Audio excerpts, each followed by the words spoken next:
Alrighty then. With that, I am Akoma, the DM. We're back after a few weeks of rest, especially over the holidays. And I think tonight should be pretty interesting. If you guys like our content, please like, subscribe, comment. I put links down in the description to our Discord channel and where you can find me on Twitter. And with that, we can get into the story. So you guys remember what we were doing last time before we kicked off?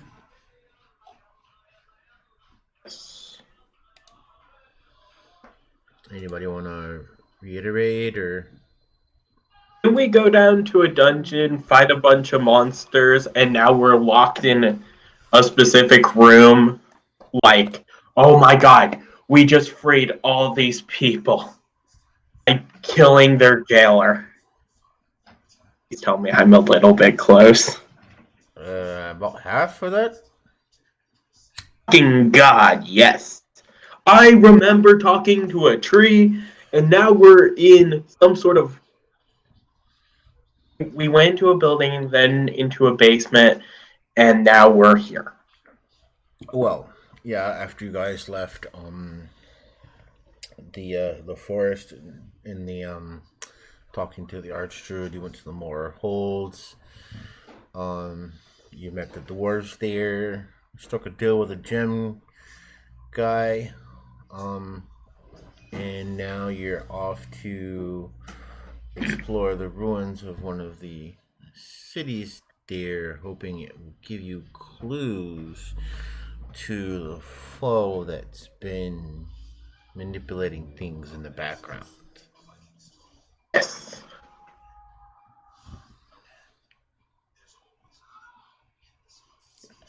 Alright, so you guys have entered a temple-like structure carved into the mountainside. And you have just finished a battle against a priest and two warlocks.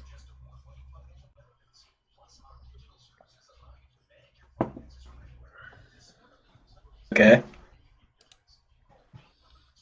What are you guys doing? Oh, I just handed one of my friends some lotion to rub on his skin so I don't have to give him the hose again. I was gonna go. It's gonna rub the lotion again or something. It rubs the lotion on its skin. Or else we have to find a new solution again.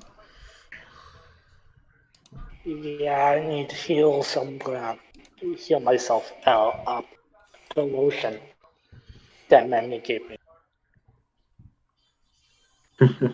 Yes. You asshole need to stay alive, so I cannot. Let's say something about the pattern here. 737377. That's sus.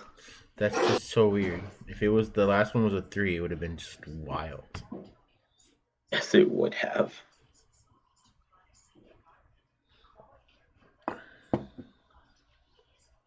I believe I just ordered Taco Bell tonight. Ooh, I hop out of the bag of holding. Alright guys, that was a great nap. That's what I miss. Somebody want to call him in? Can I slap him? I'm gonna walk over to him and slap him and go, "We nearly died, you asshole! While you were busy sleeping in the bag!"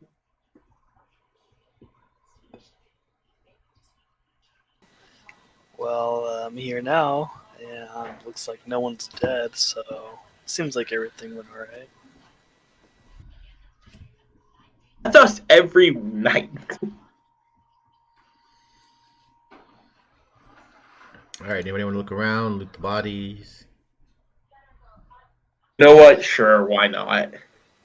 I'll examine my surroundings, seeing as I just came out. Here's a 19 give me on investigation of this entire room. Okay. Of the room itself, it's a small sort of antechamber sort of thing with a in the middle, is an altar. It comes up to about waist high. Mm-hmm. You can see that besides the spotted blood that you guys put on there, it seems like there have been sacrifices. There's a couple of bones strewn about. Anything else you want to investigate closely? They're like mosaics, not more like carvings along the walls and around the altar itself.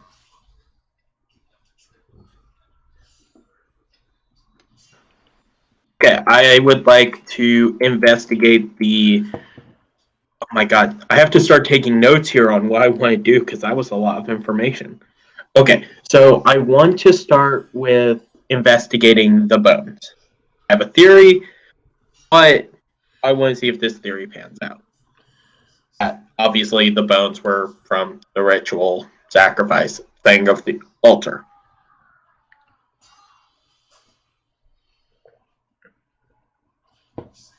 Also, Andrew and August made investigation checks too.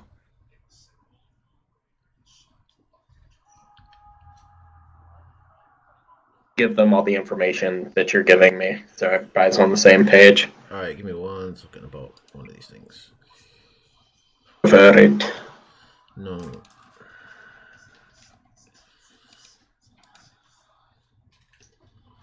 Mm-hmm.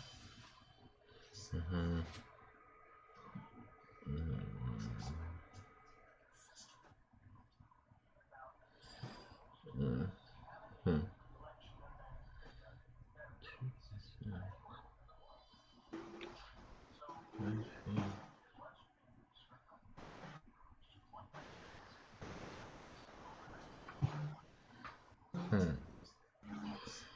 Okay, that's weird. All right. As far as what you found on the bodies, don't think that's right. The warlocks had a dagger. Yeah.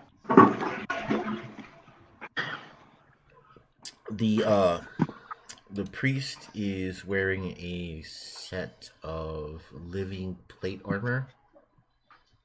Mm-hmm. And he carries a maul. Oh god. Wait, he just carries a whole maul on him? Mm-hmm. Does it have a Spencer's? Oh my god, shut up. Oh, what? Not that kind Does of it have a maul. Spencer's gifts? Oh, stupid. Not that kind of maul. The weapon. I couldn't let it slide, okay? I had to. It just has a whole maul. They're teenagers? Maul is an M-A-U-L. Yeah, I know. They sound similar. Which is why this joke happened.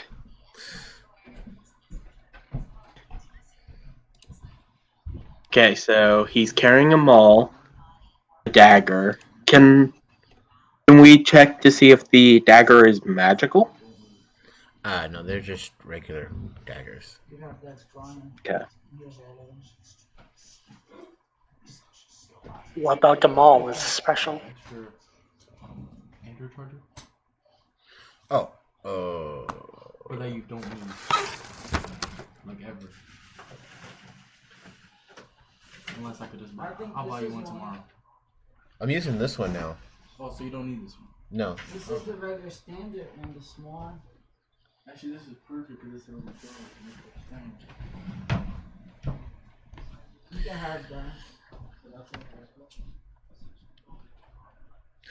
Okay. All right. Yeah. So they're just regular weapons, but the dwarf they're all dwarves, but the priest is wearing a set of living plate armor. Do I know what that is? You're looking around elsewhere right now, and you don't even know that it's there. I'm just looting the bodies. So, Okay. well, Well, he's looting the bodies. Living All right. armor. All right. What else is on them? Mimi, you're trying to examine what the bones? Yeah, I'm investigating the bones. You sounded so interested, so I'm going for it. They're humanoid. All right. Tell me what or nature check. Tell me what kind of humanoid. They're small. Like kobold small or goblin small? Sort of goblin. There's some larger ones too. Maybe like they came from an orc or something. Neat. So different races have been sacrificed here. What I'm gathering. Mm-hmm. All right. Then, what about the mosaics? What can you tell me about them? The carvings that go along the exterior wall. Yeah. They depict several different scenes. There are one of them depicts some like mind flayers, and they're sort of traveling in one direction, and another depicts several mind flayers in a large tank with a large brain floating in it, and another depicts the uh mind flayers that have sort of gathered around a large um slender figure. Hmm.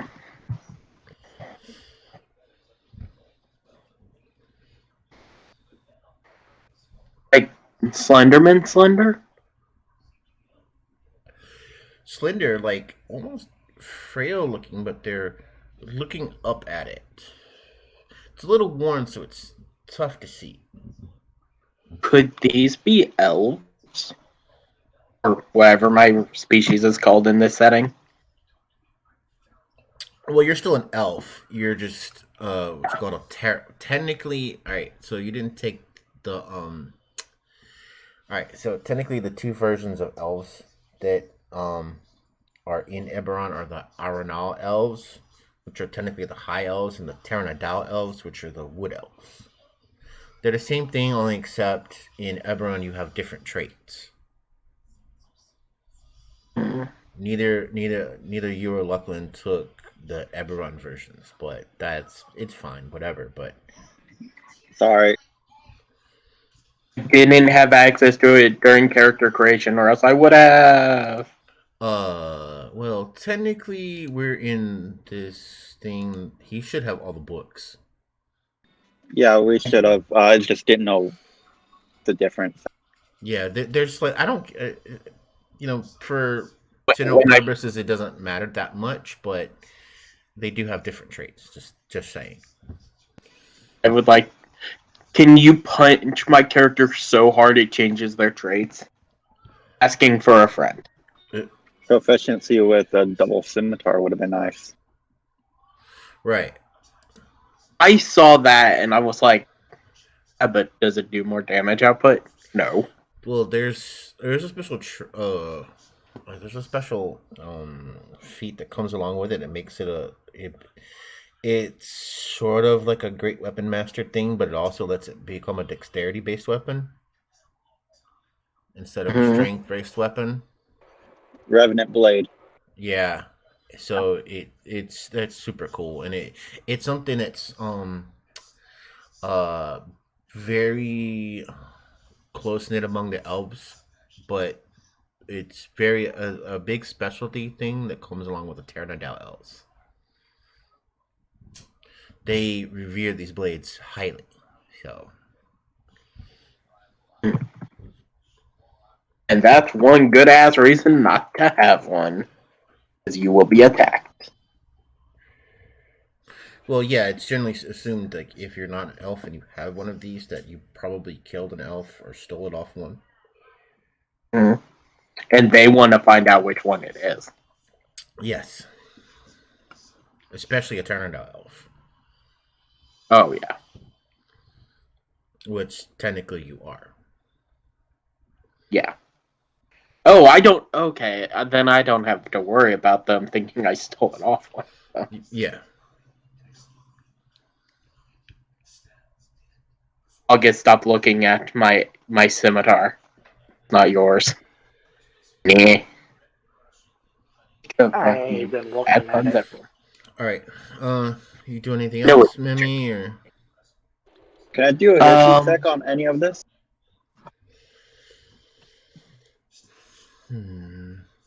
Oh, sure.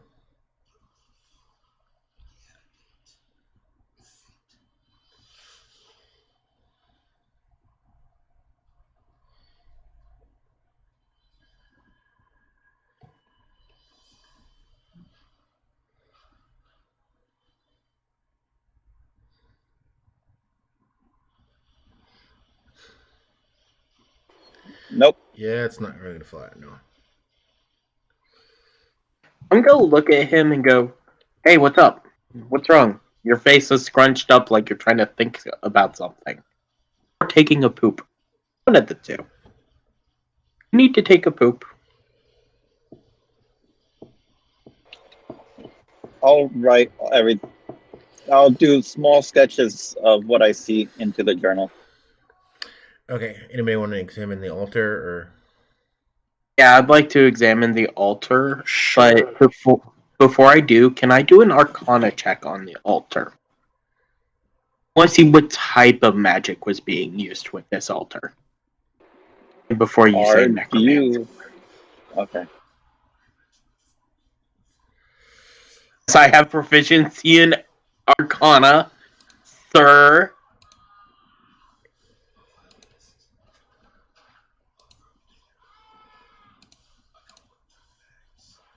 Necromancy is it? I mean, what kind of magic is it? I got a 13 on my Arcana check. Oh, okay, yeah. What is it? Okay. There are some faint traces of transmutation magic. Transmutation. Can I do a history check to see what history? Examine the altar first. Yeah, I'm good. Well, I was with Arcana, but yes, I shall investigate the altar first. I will as well. Help action? Or are you just doing it separately?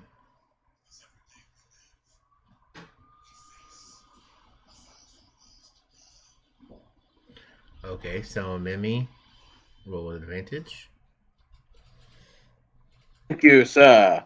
I will take that 19. Oh, that's good. Lucas, please tell me your intelligence was higher than mine.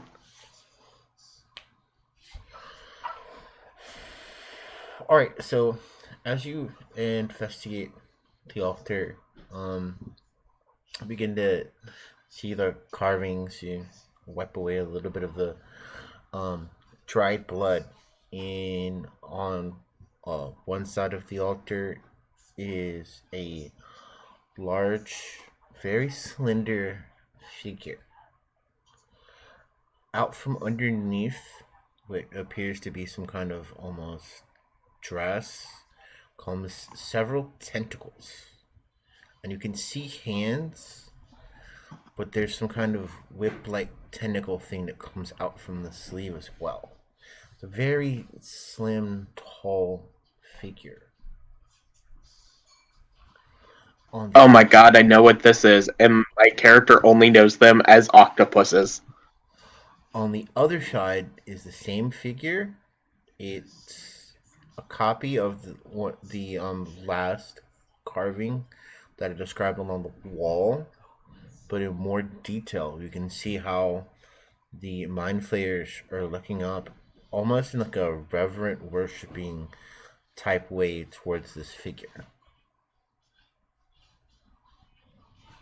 And it's the same figure on the other side of the altar.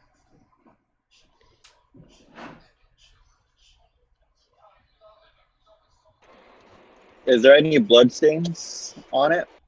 Oh, they're all over the top of it, yes.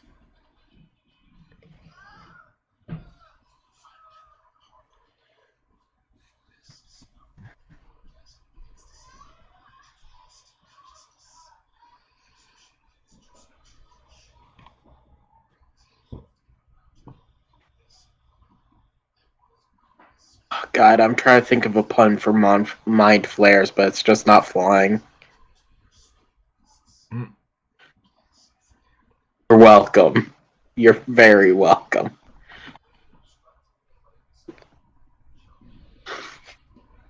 Why'd you have to make the sound of a giggle, man? I'm about to lose my shit again.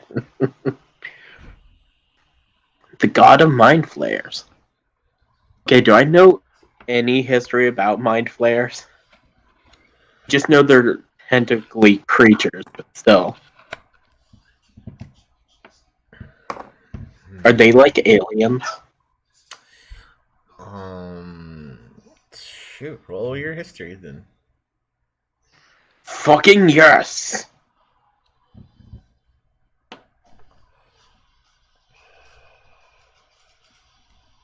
It's a 19! Okay. I have knowledge in mind flares! Somehow, somewhere, you've read some book, probably something pretty obscure about the Want me to help you history. with this one? Um, about the history. What languages do you speak? Fucking god, who knows? Okay, it's a common elvish, gith, and goblin. So I was a young girl. Actually, that helps. Yes. Especially I since was a young. you speak goblin. um, there are some texts that talk about um the Goblin Wars, Mhm. and their fight against creatures known as the Dalkir.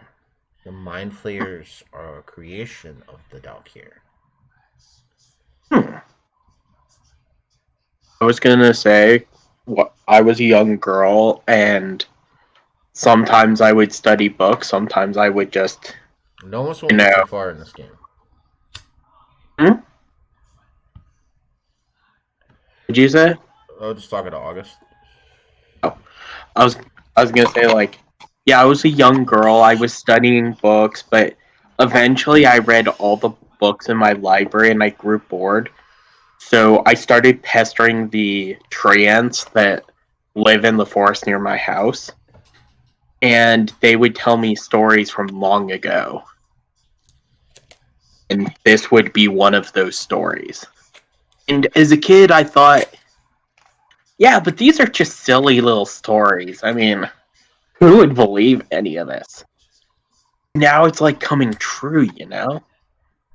Mind flayers, um, primordials, angels, devils, all of that. And then I'm gonna reveal all the information that I remembered. You're welcome.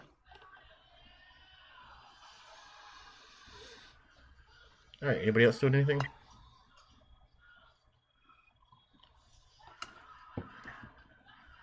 Well, if they don't, I'll try making a history check to see what I knew about this. I'm just observing everyone. Same. can I give him advantage?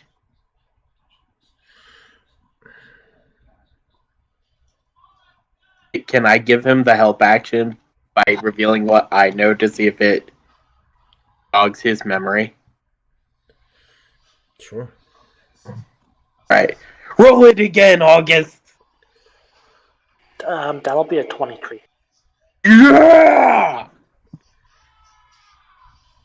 Yeah, you get the same information. Fuck!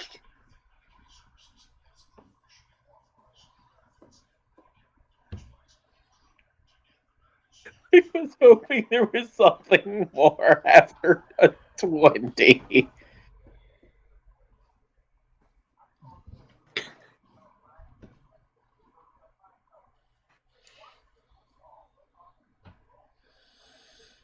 Well, um, anybody want to look around? There's a door behind you. I'll look around the door and whatnot. All right. Well, it's a wood door. If you open it, it leads to a tunnel leading downward.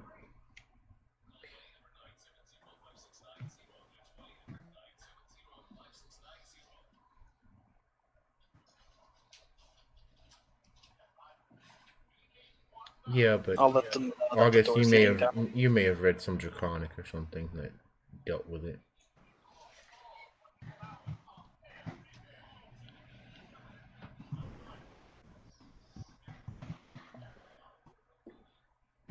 After we're done here, I think heading down through this door might be our next step, so I'll just wait here next to it.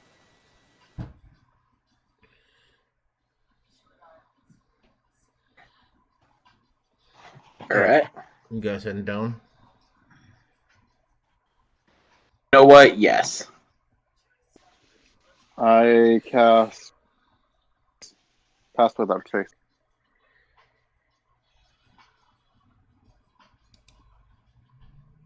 I also time to stealth.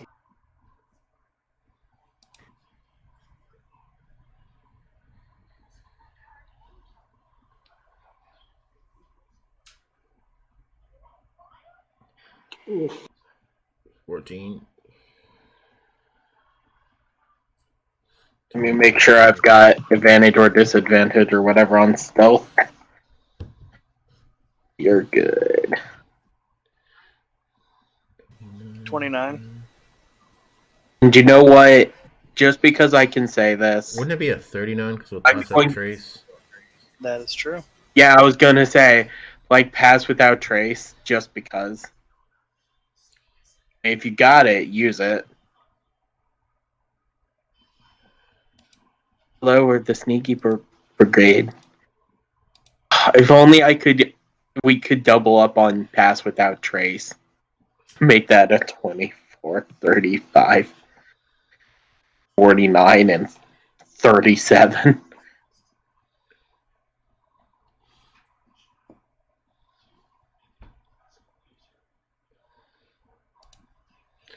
Do we make... Never mind. I'm not currently wearing my elven cloak. Or at least have it activated. Alright, so you guys venture further in. After about 100 feet or so, the structure opens up into a large chamber. And it is here where you see a large statue that it depicts that slender figure with the tentacles that come out from underneath it, sort of dress-like thing. There's a large burning brazier in front of it, providing light, and arranged around the brazier are 5 dwarfs.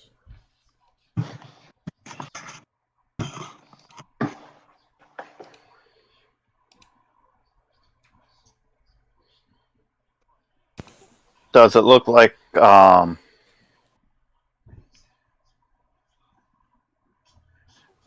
dwarfs are worshipping it too, or? Yes. Can I see what the dwarves are saying?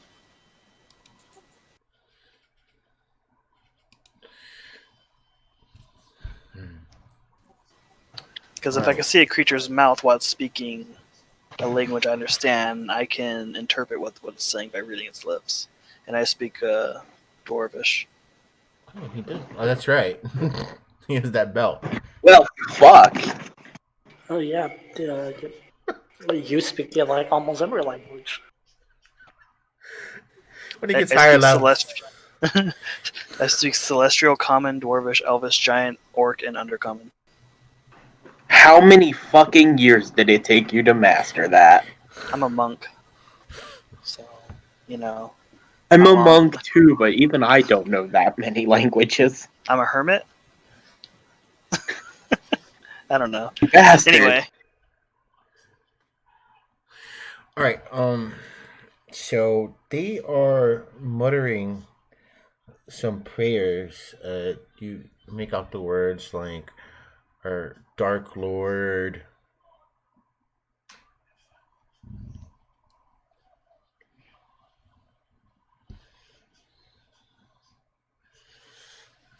They're you can tell from the way they're speaking, like they're revered but almost fear it at the same time. okay. Are they like just praying to it? Are they like chanting something? Are they trying to summon something? Can I obtain any of this information by reading one of their lips?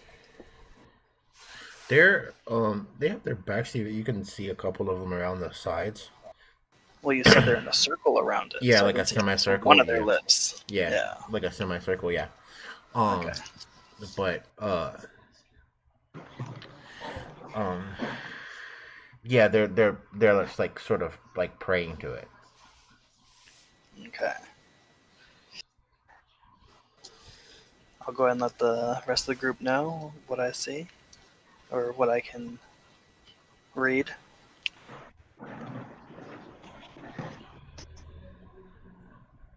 And then ask how do you guys want to progress with this? Sneak and attack.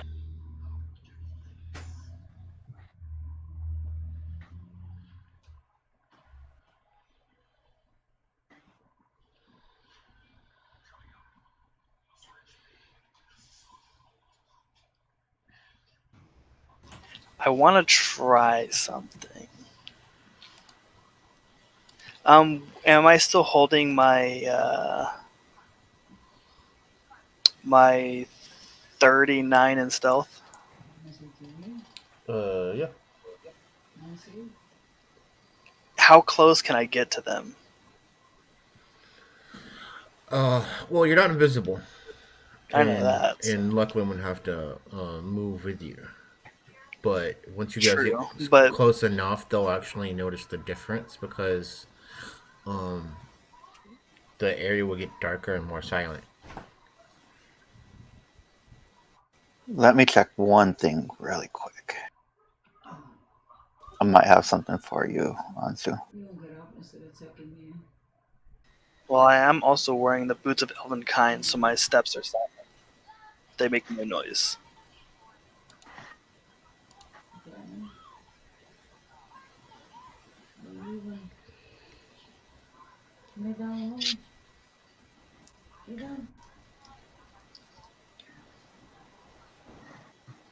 I don't know. I thought Rock could cast invisibility on you, but it's only on him. That's fine. I would like to get. Would you like invisibility? No, I'm fine. I would like to get as close as I can to them. And then with that, would I know what they're praying to, like the name of it? They're not seeing the name.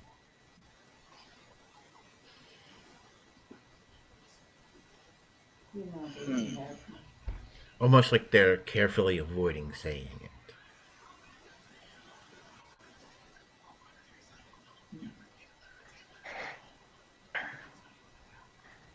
Can I sneak up next to him and ask him? Okay. I want. Okay. And how far are they from the group? I'd say about 60 feet. Okay. Before going, I would have told the group that I'm gonna try something and to stand by, and if anything seems wrong, go ahead and engage. Like if shit turns sideways, engage. But what I'm wanting to do is get as close as I can to them without being noticed. And then once I'm within, or as close as I can be, I guess, I would like to speak in Dwarvish to them and say,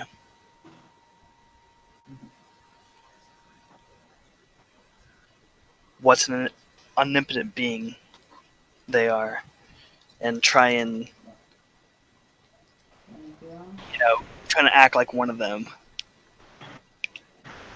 and see what happens. No. All Why right. would you do this? All right. So you get sort of close to one of them, and as you speak, they all stop praying. The one you spoke to directly slowly turns around, looks over his shoulder, and draws his blades. And I will now we hold up can. my hands and say, no need. I am here to pray as well.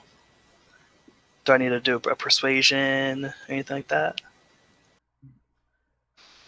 Oh yeah, you're do a good one on this one. Because I do have an advantage when I'm speaking with dwarves.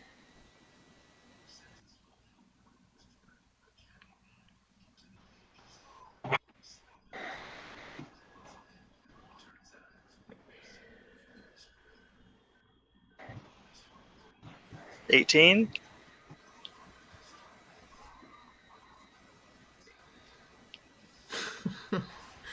Okay. Um. The he looks confused for a second. Still got his blades in his hand. The others have their hands on their blades. Those that are the fighters, of course. Mm-hmm. The others seem to be prepared, and because the other two are warlocks. Um. Would I be able to discern that information? Just based off of what they're wearing and whatnots? Yeah, pretty much. Okay. So go ahead. Yeah, they're not wearing any armor or anything, so it's one of those things. They're at least a spellcaster of some sort. But I'm just gonna say they're warlocks. But I imagine there's a way you could tell, but we don't really know. So Yeah. All right. So the dwarf turns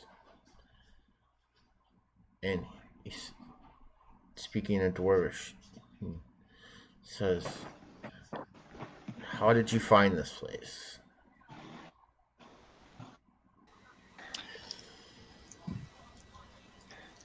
And I will reply with,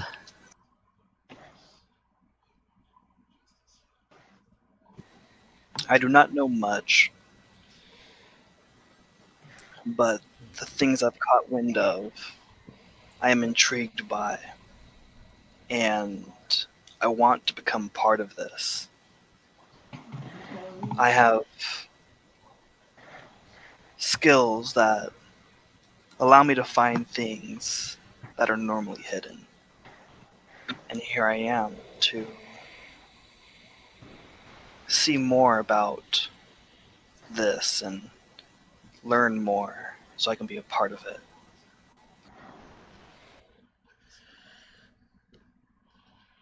He Would I get another persuasion check or no? looks you up and down. And then while saying that, I would like to walk closer or try to walk slightly closer, just like kind of like strolling slowly towards the warlocks or closer to the warlocks. Well, there's one on one side, one on the other. One on the side that I'm closest to, I presume. All right, so we'll put you off to the right side. Copy that. Okay. As you do, he follows you and says, "Well, he doesn't move, but he follows you with his, watching you. And state speaks and says, "You come to a place offering services. A stranger, someone we don't know, with a group and blades drawn."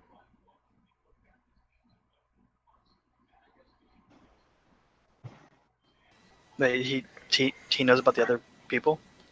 You're not invisible. That's true. Okay. You I mean, could have. do they have their blades drawn, or are they just like at the ready?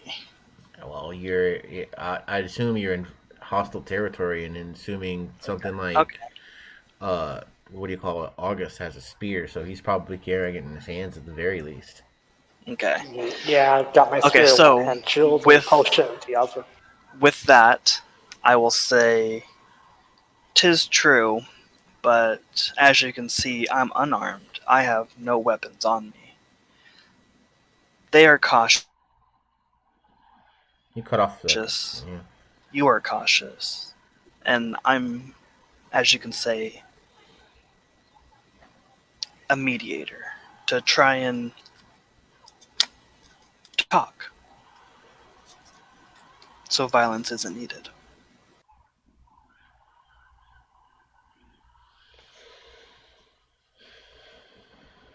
So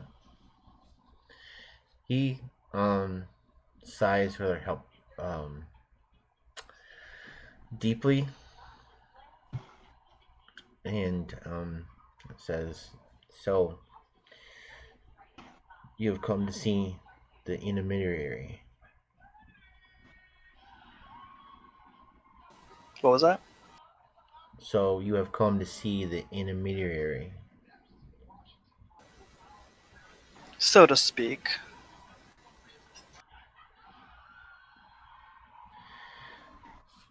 Although slightly mistrusting, and he narrows his eyes, he looks to his left and looks to his right at the two warriors, and uh, says, "You two, take them on down. Let them see the intermediary. He'll judge."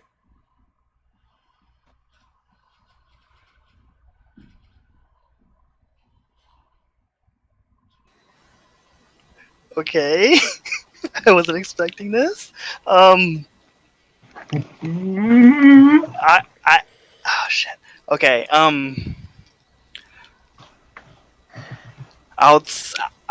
would like to say, like I presume they're like coming up to me to like escort me over to wherever it's at. I would like to say no. The whole group. Okay, yeah, the whole group. Okay, so before they move, I would like to, or get too far, I would like to say, or like sorry, after he says that, I'd like to say, well, can you tell me more? Because all I've heard are rumors and whispers, and like I said, it intrigued us so. But before speaking to the intermediary, I would like some more insight so I can choose the right words and speak clearly without seeming confused. What is it that your goal is? What's the purpose of it all? He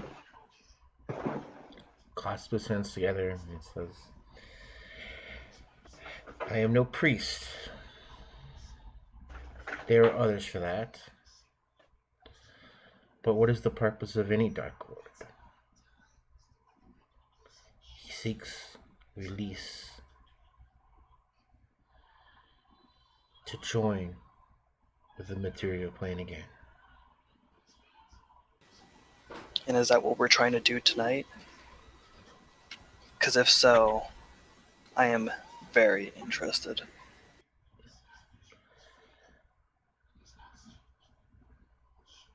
I do not know.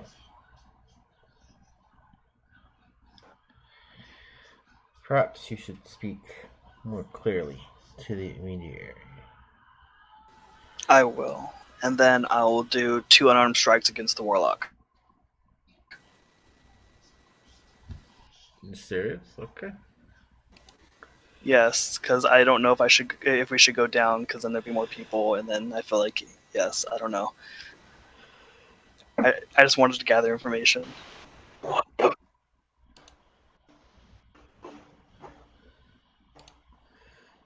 Alright, okay.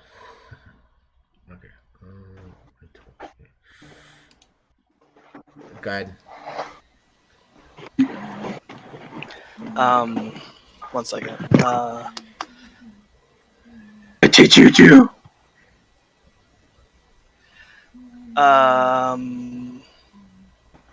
Okay. So, do I get advantage for sneak attack or no? No, huh? You sort of take him off guard, but Okay, I'll just do regular Yeah. rolls. 1 unarmed strike or 2, or how do you want me to do this? whatever you want to do. It's your 6 seconds, Okay. essentially. All right. I guess Hold on. no problem. Oh, yeah. What do you think, guys? Did I make a good choice? I think we're about to kill a lot of things real damn fast. like my thinking was, okay, he could take us down to see the person, but then there'd be like a few more people there, and it might make, like, if we have to fight there, it might make that harder. So I figured we're gonna fight them anyway here, so I don't know. Honestly, I think you made the best choice. You gathered the information, which was important, and because if we let them take you down there, right? It would literally just be dwarves and whatever the hell. They were gonna take all of us down there. Yeah. That means more combatants. This is literally just removing combatants from the fight that was about to happen. Yeah, my main thought when I first started this was gather information, trying to figure out what they're doing, any type of tips or anything that can help us in the further things. You did really well. And then no, I guess it was the 2 fighters that were gonna take us down. Okay, I'm back. And then maybe the bugs are gonna come behind us. All right, so it's gonna be 2 unarmed strikes, bonus action, flurry of blows. Okay. I'm about to pass you my gauntlet. Immediately after you do that, we're all going to roll initiative. Gotcha.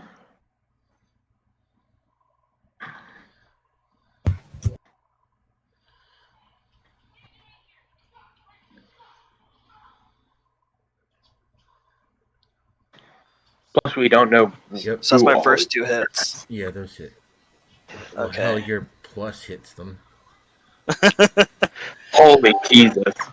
All right. And since I'm more 30 feet from my allies, and I'm I'm near 2 or more foes, I get +1 AC, and I deal an extra 1d6 damage.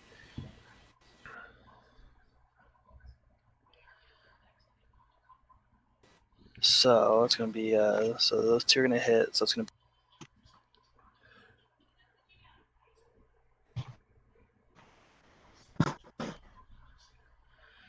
So I hit that warlock for 30 on my first volley. Okay. 30. Let me mark this down. Okay. 30. Okay. And that's going to be key point flare of blows.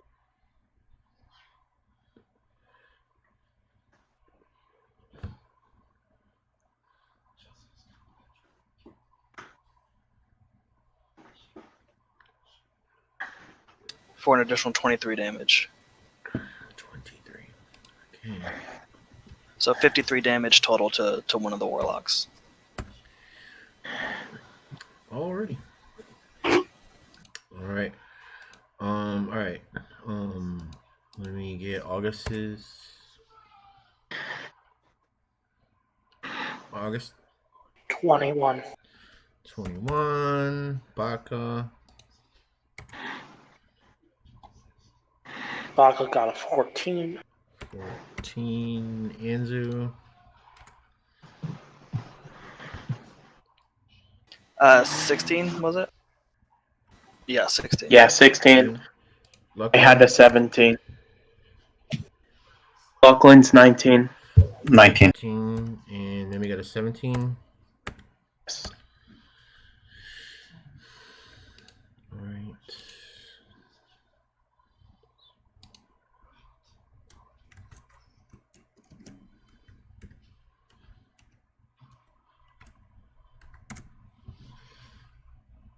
Wow, okay. And then until an ally moves within 30 feet of me, I have a 24 AC.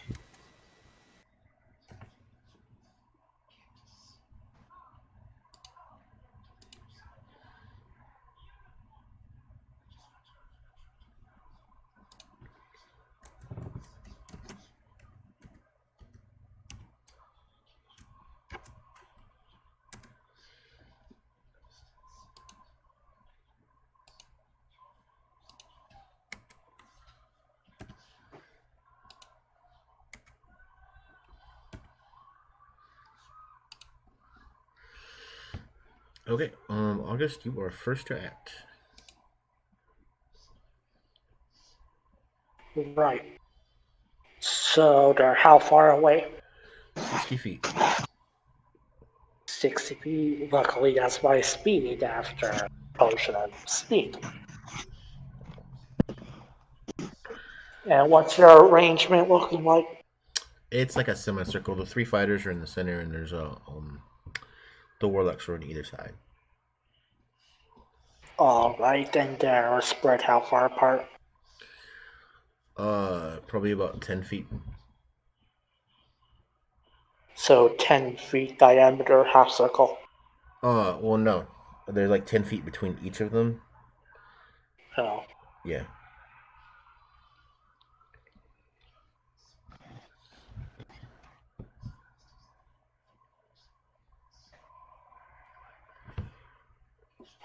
Well, that's troublesome.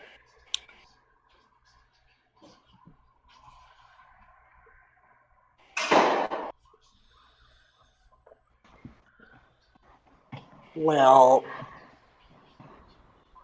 I guess I'll run up to the side opposite Anzu. Mm-hmm. And I'll attack the warlock first. Do you have 60 feet of movement? Yep, I do. Okay.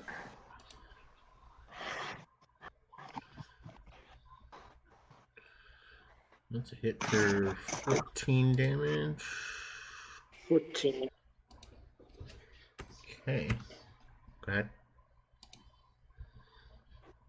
That's a hit for 12 damage. Okay.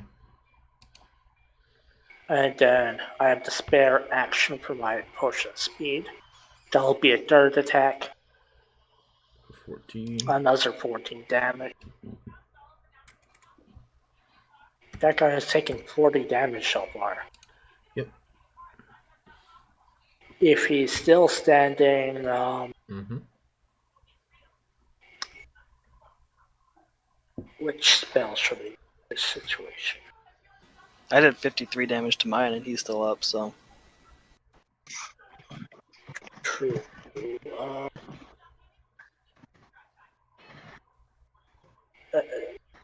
Are any of them possibly lined up where a lightning bolt would be effective? You can hit 2 of them easily. 2 of them, Yeah.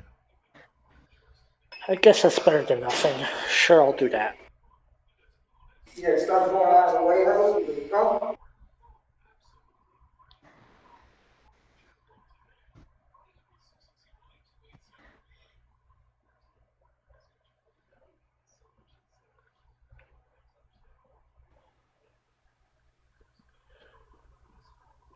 All right. Now the question is are you going to hit the two warlocks or a warlock and one of the fighters? I'll get the two warlocks. Okay. So, um,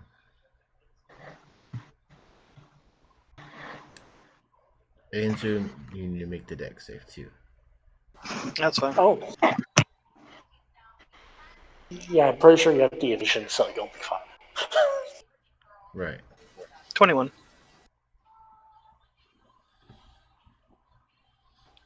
How hard was it getting here?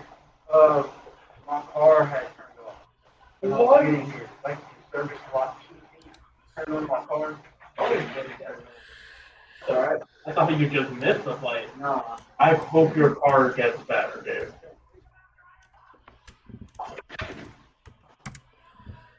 Okay. So they fail.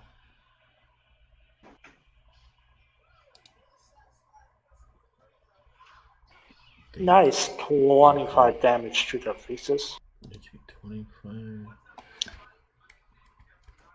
And then any of the enemies within 10 feet of me will take 4 lightning damage. And I take half of that, right? No, if you got evasion, you get 0, right? I don't have evasion. You just have something. You're a full monk, right?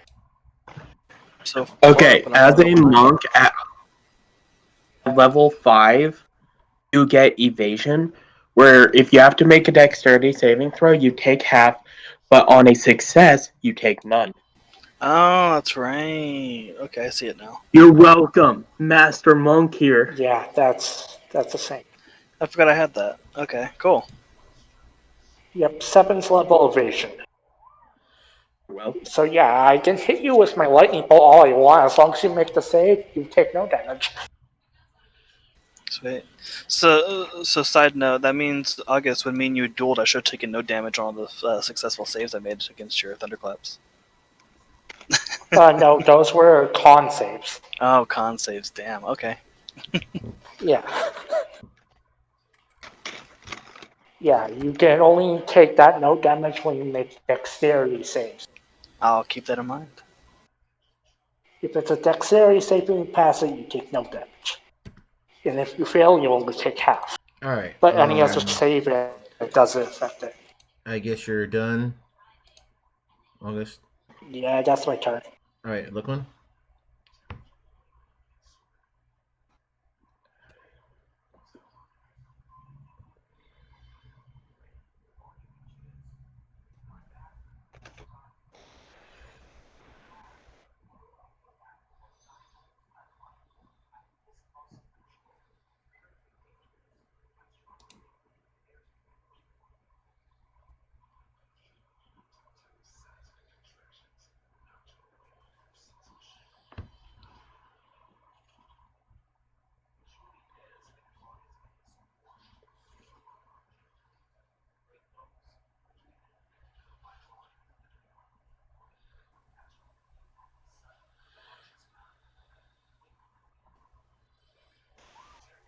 Okay, that's an attack. Well, it's gonna hit. Just tell me which target. If you're talking Lachlan, we can't hear you. Or I can't. Yeah, I can't hear you. I see your light icon lighting up. I've muted my There you go. my mic. Yeah. I'm gonna attack one of the non-combatants so far, the ones that haven't really attacked or been attacked. So one of the fighters. Yeah.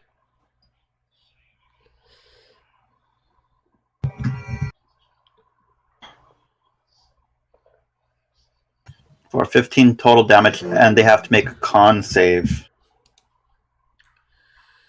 Okay. You're talking. Okay. So,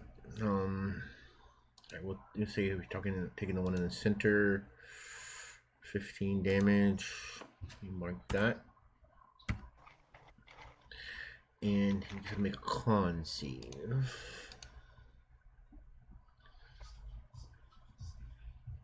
Okay, +2.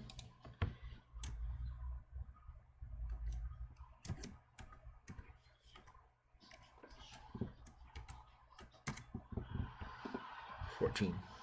Okay, it's saved. I'm gonna shoot again.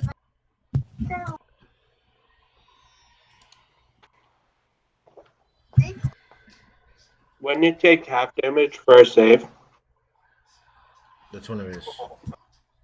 No, it's some poison. okay.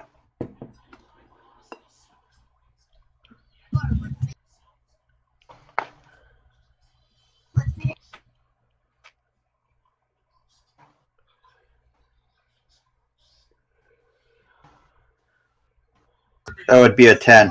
Plus 10 on a damage. Sorry about that. Oh, so 27. And make another con save.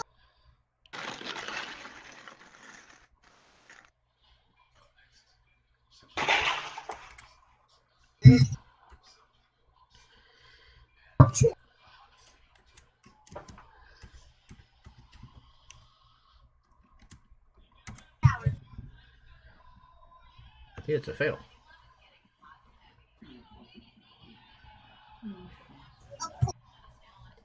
He's paralyzed.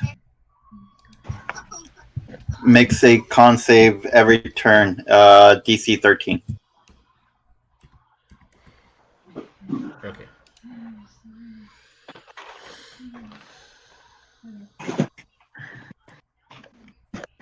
And that's my turn while I figure out Discord again.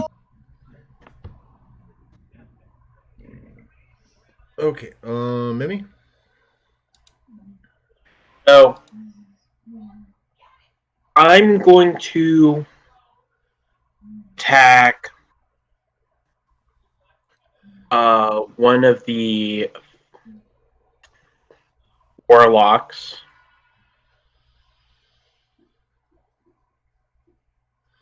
With my dagger of venom. The one Ansi is attacking or the one that One that ends is attacking. Okay. Do I have advantage on that attack? Not that it matters. With flanking? Yeah, sure. I mean, you hit anyway. And it's one pip on the die is all.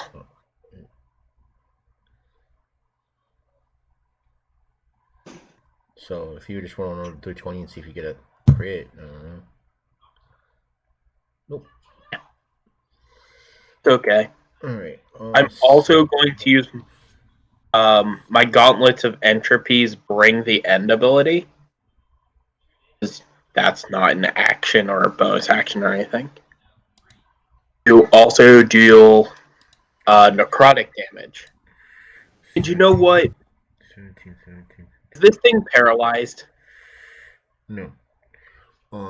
Okay. Let's make it do 2 Constitution saving throws just because I'm an asshole. One's a DC 19, one, I think. One's a DC 16, one's a DC 15.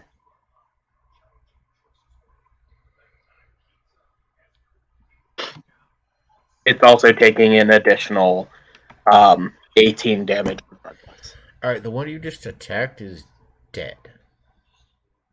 You know what? That's freaking fair. I will regain 18 HP while we're at it. Let me show you the real power necrosis. I'm gonna run over to the other warlock if nothing's in my way, and then I'm gonna bap it. Okay. I know you do have the mobile feat, but I do have the mobile feat. Doesn't that require you have to attack the creature before it disallows? I just have to attack a creature for it to activate. Is there anything between me and the other warlock? Yeah, you have to like circle around the statue. I've got more than enough movement for that, I think. I'm fairly certain the mobile feat only activates against creatures you hit.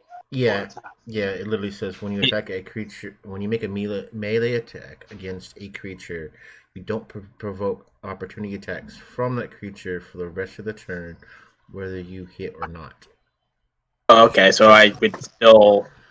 Provoke. Yeah, but I'm not engaged with the other fighters. You have to go around them. I have enough movement for that. What's your movement? 60. Well, then Well, you. it took you 60 just to get there. So. Yeah. I thought we were within 30 feet of them. No, because August had to move 60 feet to get him close too. Oh.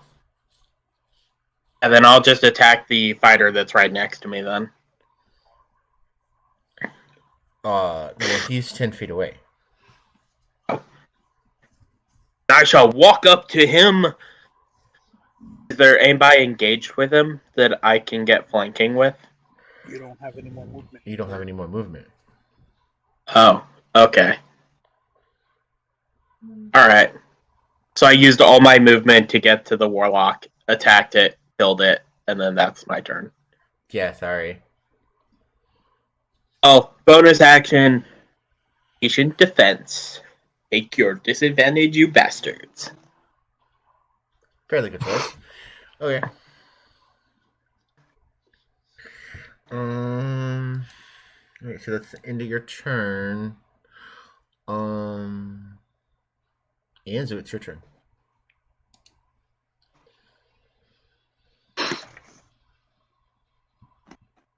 Okay.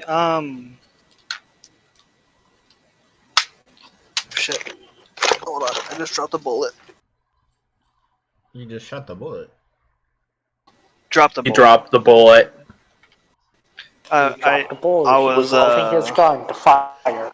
No, I was twiddling a 9mm in my hands. Please tell me it's not loaded. No, a bullet, not a gun. A 9mm bullet. Okay. We use different Just the terminology. bullet, not the gun. Tell me the bullet's not loaded. Okay. So, which warlock died? Mine or the other one? The one you were fighting, yes. Okay, so then I will turn to one of the fighters Mm-hmm. and start attacking him with 2 unarmed strikes. Okay. A 31 and a 23. Those are gonna hit.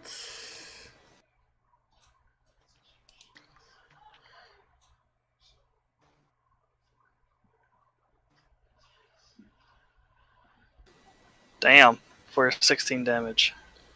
16 damage. Better than none. And then, 16 okay. let's see.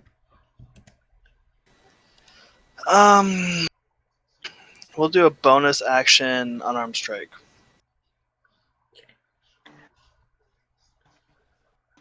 That's a 7. miss. Okay. And that,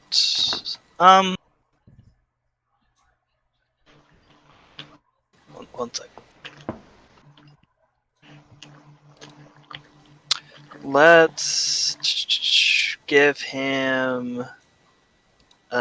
He can't take reactions until the end of my next turn. You can only do that if you do a flurry of blows.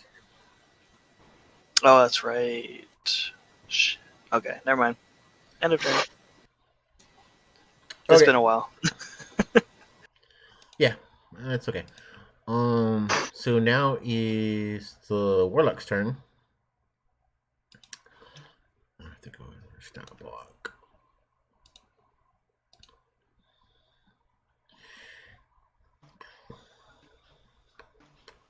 Come on, big boy. Hit me. Don't try. Hit me.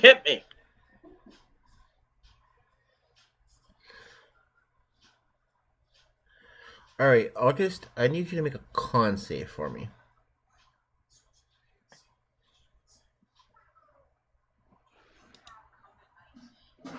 Seven. God damn it. Why did I roll on that one? Okay. What is the effect coming at me? He just cast Levitate on you. Okay, I guess I'm floating. I'm not floating, My but floating. boy. The gravity's down here. Alright, I have to mark this.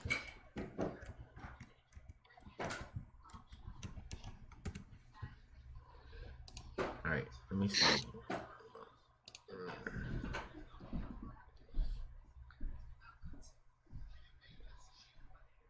You're floaty I McFloaty beam. also need you to make a wisdom save, please.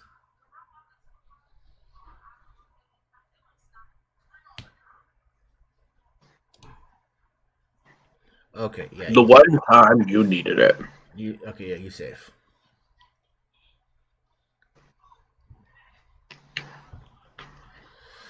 Okay, Baka, your turn. Okay. So first, I'm gonna move my movement Right. at 30, and I don't know what we're fighting. I have no idea where we left off before I just walked into this. What's still alive? The What three am I rolling fighters to begin with? and one of a warlock.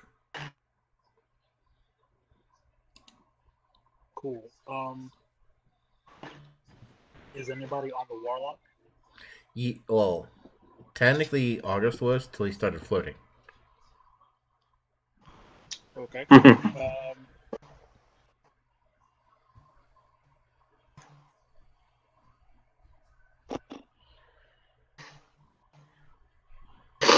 Okay.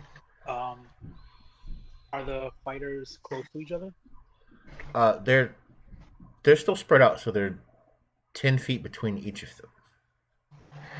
So there's a center one, then 10 feet to the left, and 10 feet to the right. Okay. Who is like up close to them? Yanzu moved up close to the one on the right. Okay. What about Memi? Mimi is still over on the right, next to the dead warlock. Okay. I'm going to place a shatter in between the center and left fighters. Okay. Con save. Right? Yep. Need a +2 to this. Okay, they probably fail. Yep. Alright. What are you doing? 18 damage? Okay. Look at that. 666 on the roll. Nice. That shatter was from hell. 18. Oh, okay.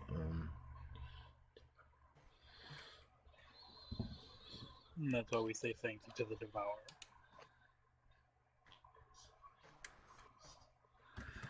Okay. Anything else? Yeah.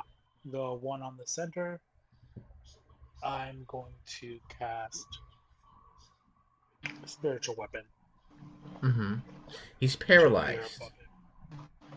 Oh. So you get advantage on the attack roll.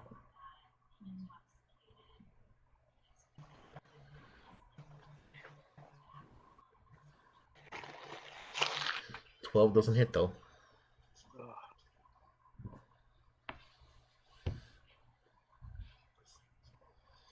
Okay. Well, I'm going to action surge Uh-huh. and swing with my spiritual weapon again.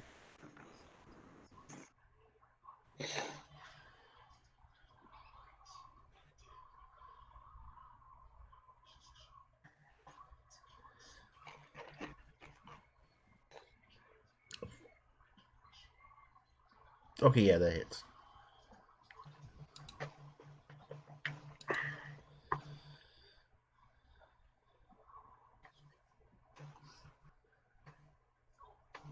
For 7 damage. Okay, yeah, that killed him.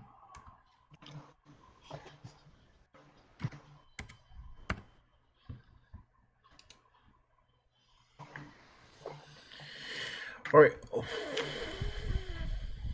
All right. Now these guys' turns. Anzu, you are in the face of one of them, so he's going to attack you.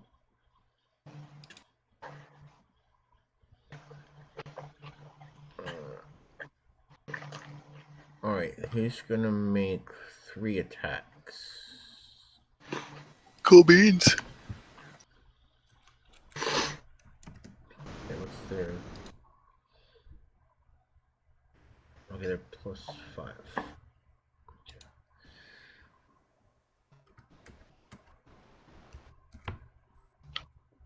Okay, yeah, neither one of them is gonna hit, and he's going to attack with his short sword.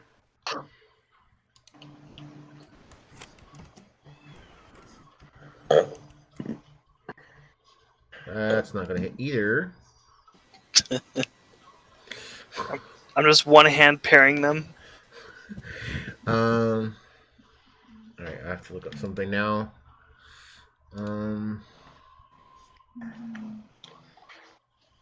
Let's see. Oh.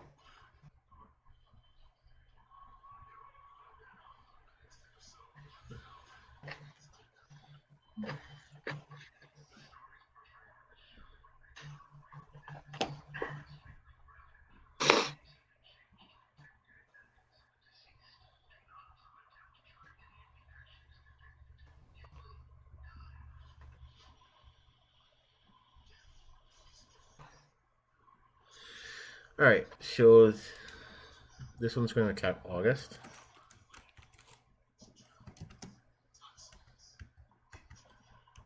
It's going to attack me in midair. Mm-hmm. Okay, I guess it's using a bow. Well, you're not fighting that far off the ground, but he does have heavy crossbow. All right. But yeah, Bastards are using crossbows. I'd say technically right now you're only floating about 5 feet off the ground. Oh, so it could have brought me 20 feet off the ground, but it only put me 5 feet off the ground. Well, Cool. I gotta read this. It has to look up levitation. You can change the target's altitude by 20 feet in either direction. Oh, up to 20 feet. Yeah, he just wanted. Yeah, because the ceilings aren't that high. Well, yeah, maybe 20 feet, but yeah, we'll go with a heavy crossbow. But you only get 1 attack, so the +3 to hit 13 won't hit. Nope, that's half my AC.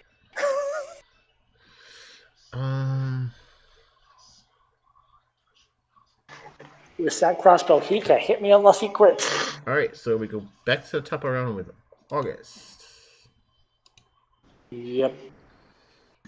Well, seeing as I'm on the floating and can't move, I guess I need to kill that warlock that nobody dealt with. Mm-hmm. At least break its concentration. So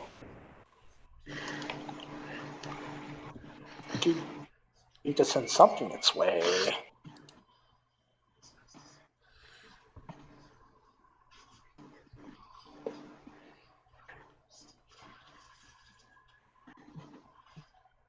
How far away from me is the warlock?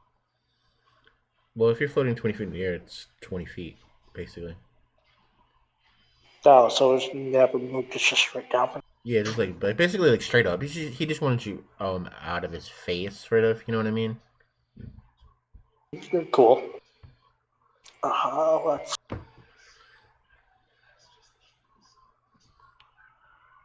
So, I'm just gonna shoot a lightning bolt straight down on his head. But this will be out of my range.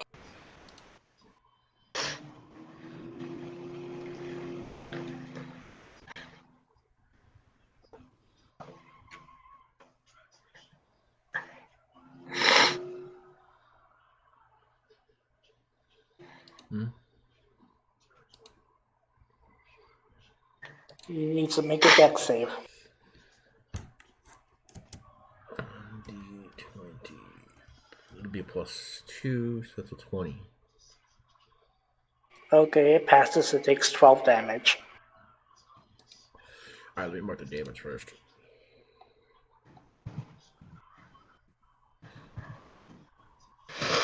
If it's not dead, it can make a save from concentration.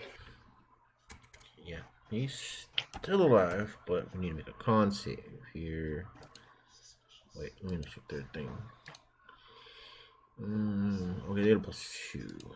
Okay.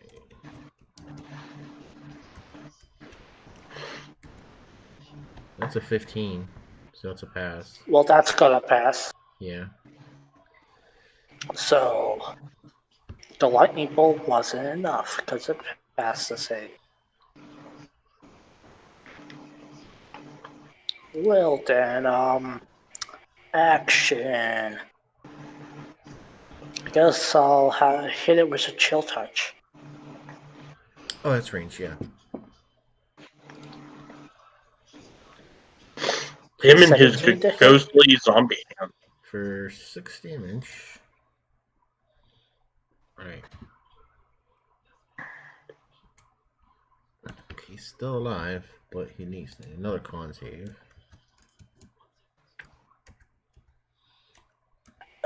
The chance of him really. Oh, he fails. Oh. Wait, it's half the Mother damage, right? ground. Oh no, whichever's more, right? Yeah, it's a half the damage or 10. Okay, so Whichever is higher. that's a 3. Yeah, that definitely fails. Because if the damage halved is not higher than 10, the DC is 10. Yeah, so he fails, no concentration, and you float to the ground. Yep. Now I'm on the ground. My last action will go towards me, stabbing him to finish him off. That'll be a crit. Yeah, that'll do it. I rolled low on the damage, though it's only 50. I break his concentration, I float down, and then I crit him.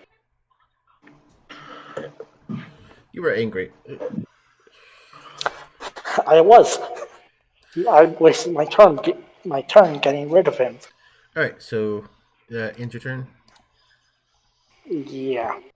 Alright, Lucklin. What does the battlefield look like? There is 2 of the fighters left.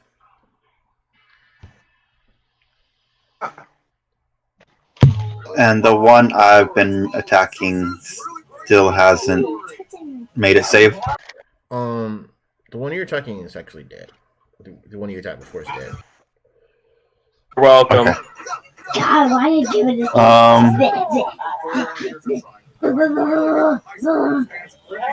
No, I don't want to waste anything. I'm just going to shoot a basic shot.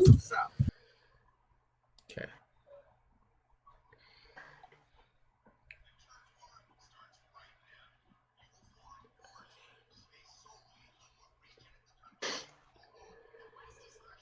Alright, the 17 won't hit.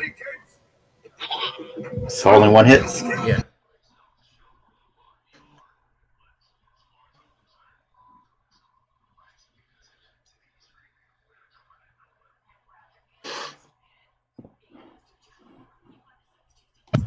For 15. 15. Alright, you're talking to one on the left or the right? Left. Left.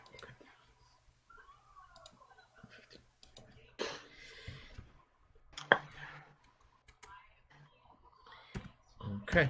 He's still alive. Yeah, that's going to be my turn.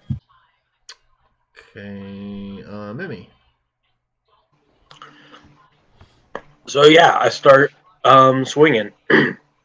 So, did I see him shoot his bow at a target? Yeah, but to get to that one that shot the heavy crossbow, you're still gonna have to cross in front of one of the fighters. No. I mean my ally. I see which target he hit. I guess sure. Is that target closest to me or furthest from me? That's the furthest one away. Okay. So there's a guy in between me and him. Mm-hmm. The guy who's in between me and him, does he look beat up to me? He's a little injured. Okay. That's more than enough. I'm going to walk up to him Are you gonna and see if he likes my dagger of venom with a 18 to hit. Well, 18 hits for 29. Ignore the magical poison, I think. Did they? Well, you activated it, so the magical Oh, they gotta poison make would a. apply. He's got to make a Constitution save or take 2d10. So he had to make a con save before you even Oh, take that yeah. damage. Okay, we're gonna have to remember. Actually, that. he has to make 2. I'm going to try to paralyze this guy as well. Okay. Hold on. DC 16 for the paralysis, or the stun, I should say, and a DC 15 for the poison. Well, that's a 14, so he fails the poison. Boom. Nice, So that's 29 takes damage to his face. 29 damage.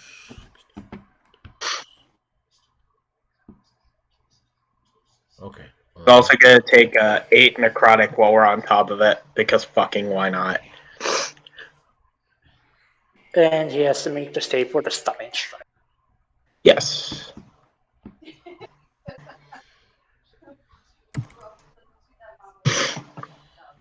Three and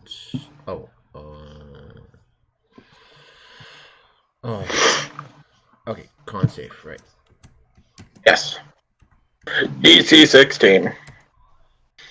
That's a 13. So he fails and is stunned, meaning my next attack will surprise you.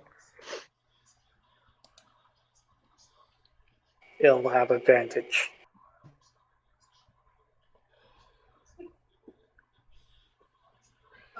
Motherfucker. Sager. Damn it. Okay, so he still has to make another con save. Mm-hmm. That's a 19.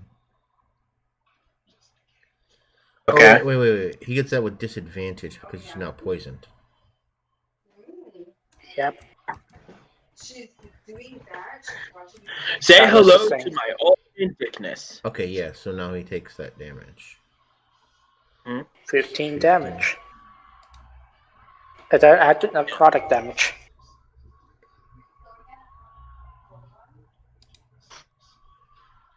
Or does he take another 8 necrotic damage, or? He takes 8 necrotic damage from this attack. Well, actually, I have to roll that. Yeah, it's rolled every time. 15 necrotic damage. That's 15.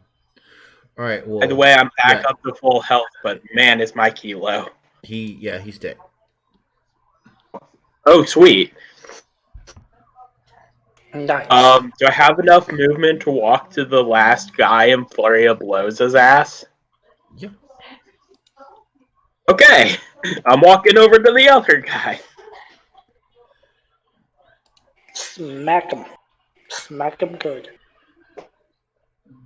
The 15 hit. Nope. God damn it. Try again.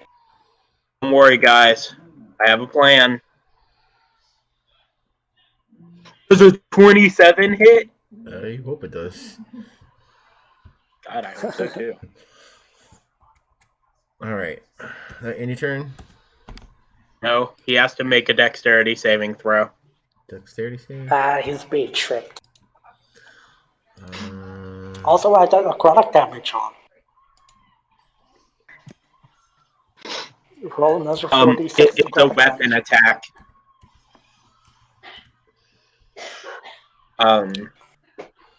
That's an 17. Okay, so yeah, he succeeds on not getting knocked prone. He managed to The jump reason over the this one foot to doesn't try have to the trigger. necrotic, reason this doesn't have the necrotic on it is I have to hit with an actual weapon, just like stunning strike.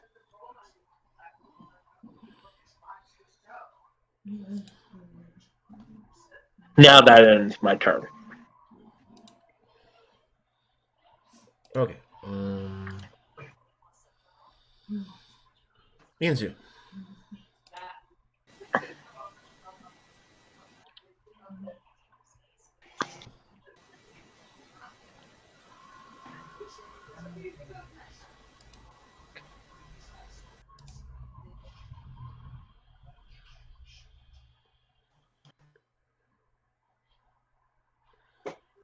Yeah, those both hit.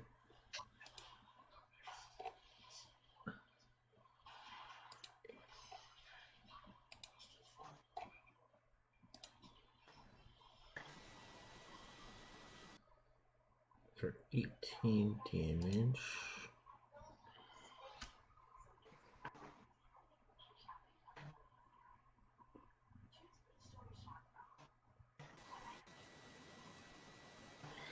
Alright, he goes down. Nice. Woo!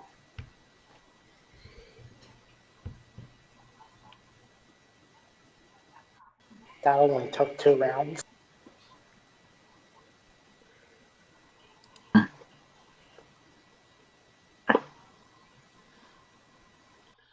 Yeah, but we're talking on a counter with 3 CR5s and 2 CR6s. Damn, dude. Not to mention, technically, the Warlocks are 14th level casters. Jesus fuck.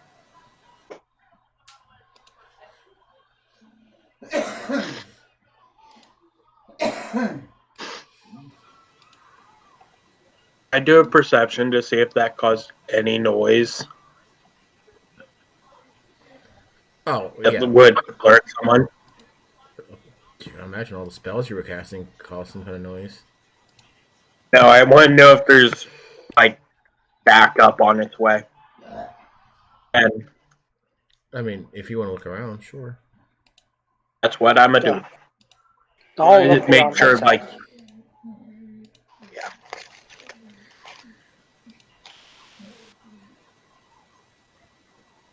How's a 16? Alright, describe to me what you're doing.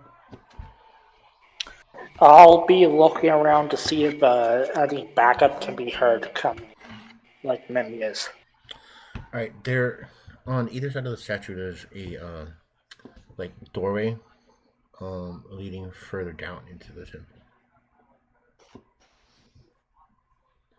And no footsteps coming up? Alright, or is like one of you going to one and one of them going to the other, or I'll go to the one on the left because I was on the left side. It's closer. okay. Mimi? I'll go to the other one. Okay, you don't hear anything.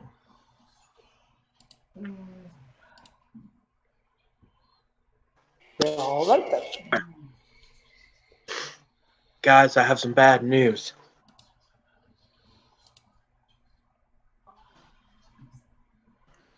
I seem to have lost my superpowers.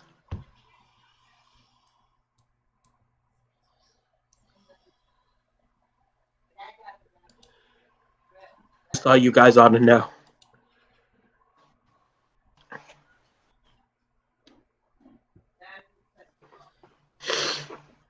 The enemy mentioned that there is someone else down there. Perhaps we should try to rest up before heading down. I'd appreciate that a lot.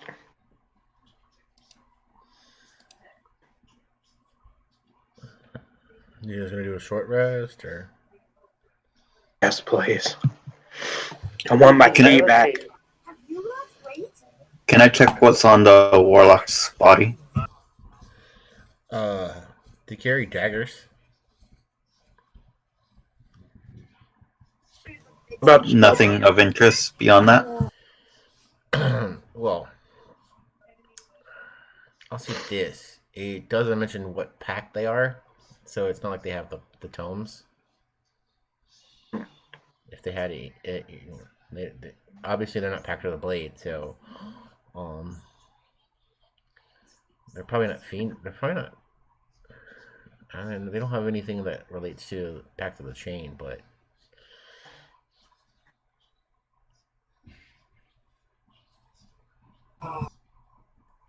I'll take a dagger.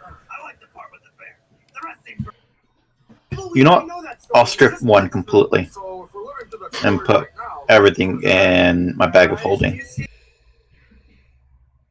I'm gonna start getting naked. After checking the one tunnel, all strip the fighters of their equipment. I'm gonna put on the warlock's robes, like strip him naked too, and then put his robes on my body. You guys thought I was doing this for a striptease? Pervert. The fighters were each carrying a long sword, a short sword. They have living armor plate on, and oh yes, so they have the heavy crossbows as well.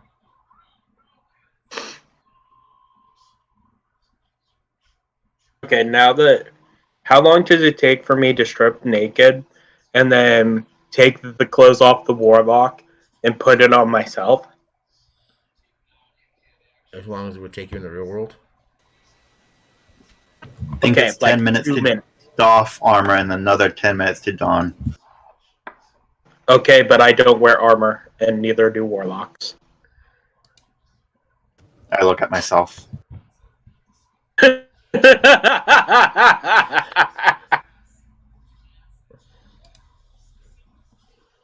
You thought this boob was armor? Come on.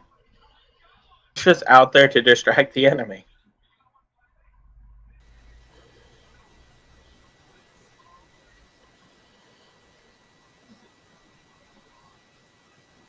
Everybody look at my character all at the same time. That boob's been out for sessions.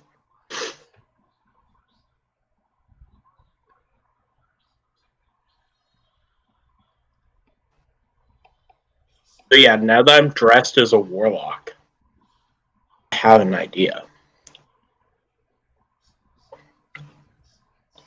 Guys, I'm gonna, after a little short rest, I'm gonna sneak down there, pretend to be one of the warlocks, and see if I can't convince the guy to come up here.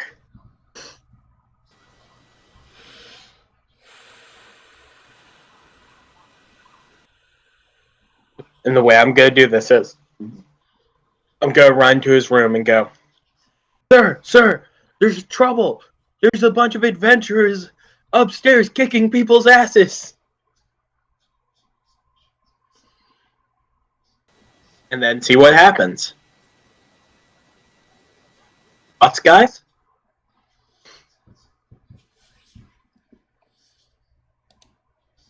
Guys? I'm just putting the stuff that I picked up in my bag of holding. Was that going to be before or after the long rest? I mean, the short rest. I'd be after the short rest, because if shit goes sideways, I want all my key points for this. I mean, we can discuss that after the short rest, but you said that there's a statue in the room as well. Mm-hmm. Can I check that out? Yeah.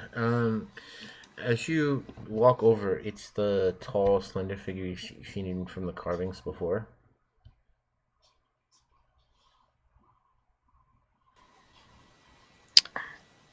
Can I touch it? Sure. I touch it. It's cold stone. Creamery? In the ice cream place?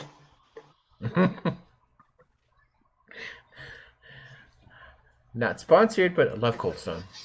I'm gonna start rubbing Stone, like the bottom portion of the statue, and then say, "This is some really nice stone." I'd like to break it. I like the ice cream. Please sponsor us. Be right back. Gonna grab my food. Okay. I'm gonna grab something to drink real quick. Yeah, anybody like some Taco Bell? I've got like 20 tacos right next to me. I'm not even joking. Just been eating Taco Bell throughout this whole session. No, we're not sponsored by Taco Bell. I'm just one of their best customers.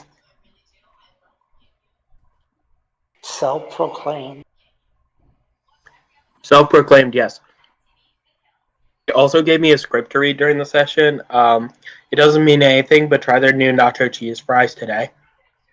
Whatever that means. Hashtag not sponsored.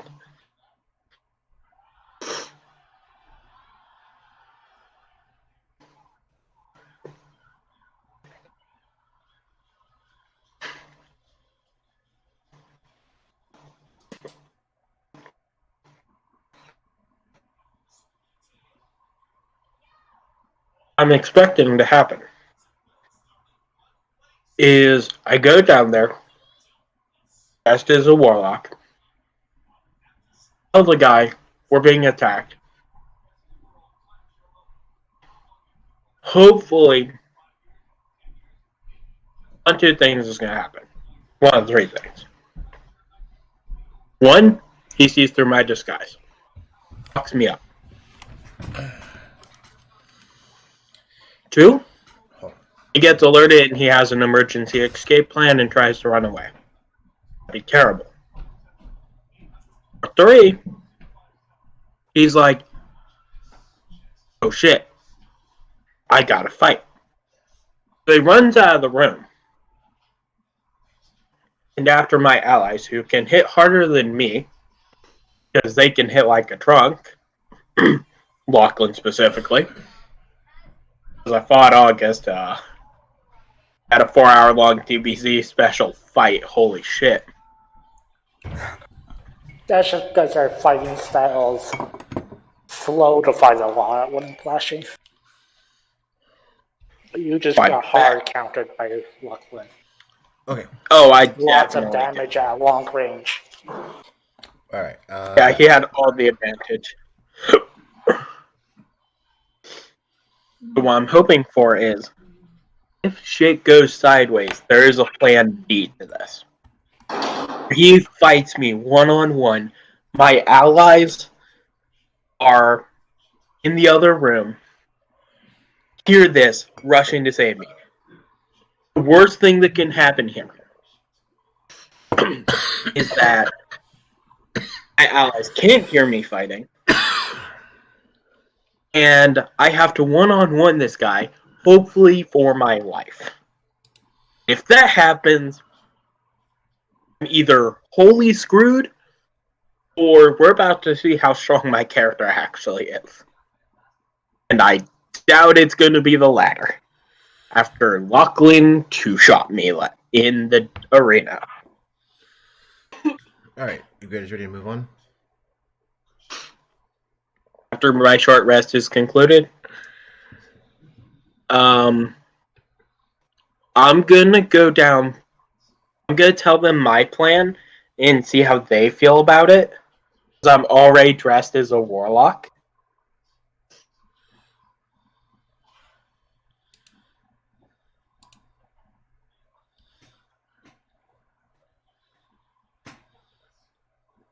Worst case scenario, I just get knocked to the ground again and it'll be hilarious. Because I am the punchy clown.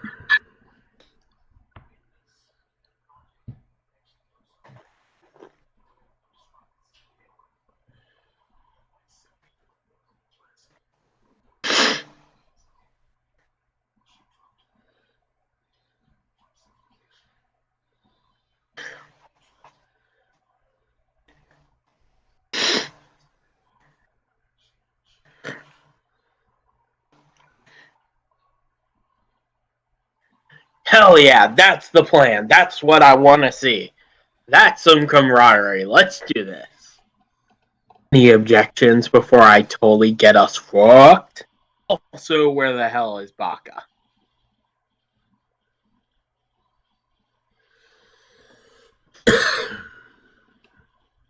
Because this is the moment we've all been waiting for, ladies and gentlemen. We have been building up to this boss fight for weeks. I know that you people watching this show are excited to see what the hell happens, and I admit so am I. So let's put those gears in motion, and let's show them what we can do. Because I'm about to kick me some ass.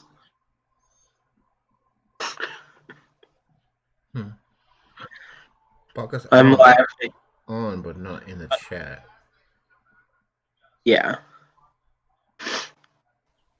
I'm laughing because there's a character in my Dungeons and Dragons campaign that I screw up all the time, and it's the barkeep. Because his accent just keeps on changing.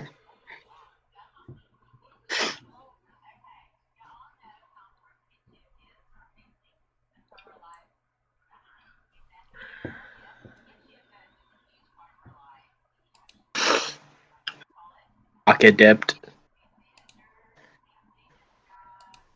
I'm crazy enough to do this.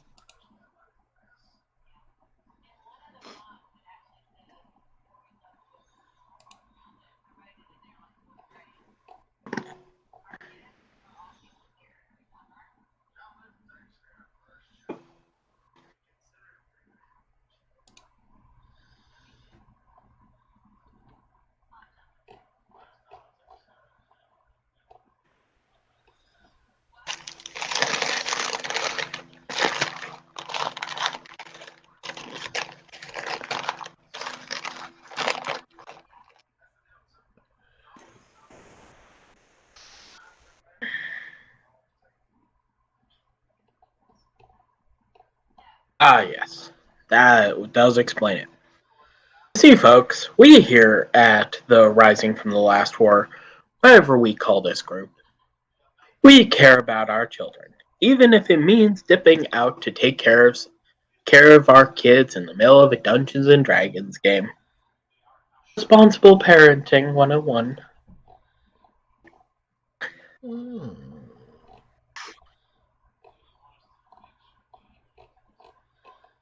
I bet you we can still pull it off.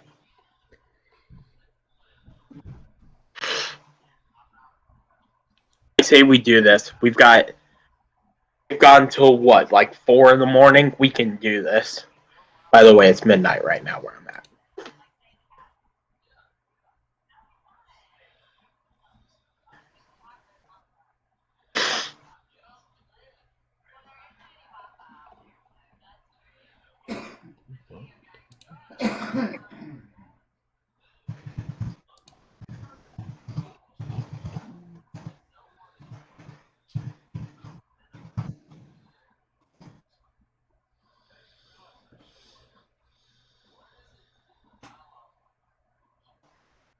Oh. Come on, guys. Our audience wants to see this.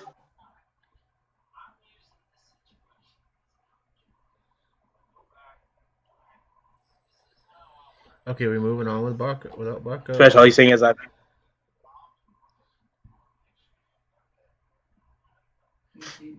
just went back in the freaking thing. He's a genie in a bottle. Somebody stopped rubbing him the right way.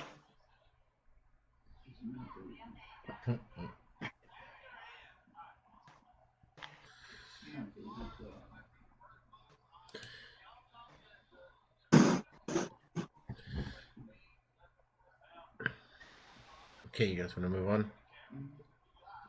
Sure. Ansel, you good?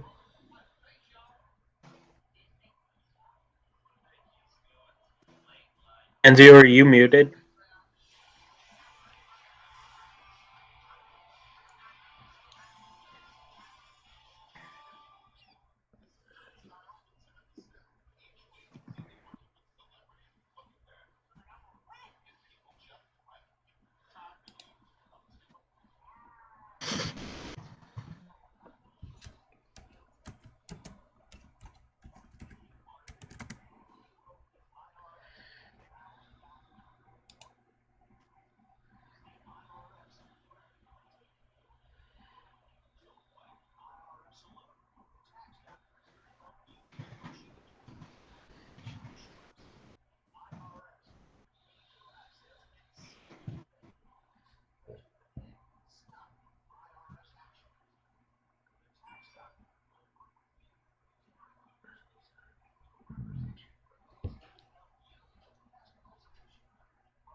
also shows that Anzu's offline, even though he's still in the voice channel.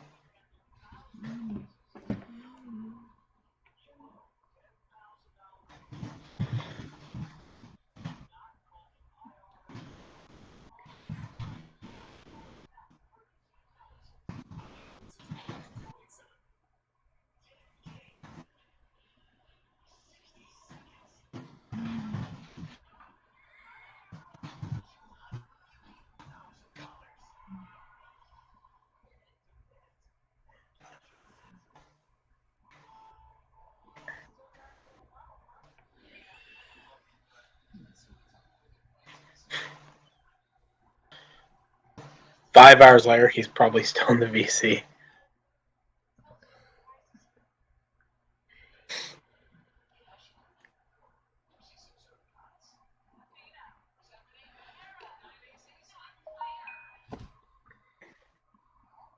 Okay, Enzo says he's just eating real quick.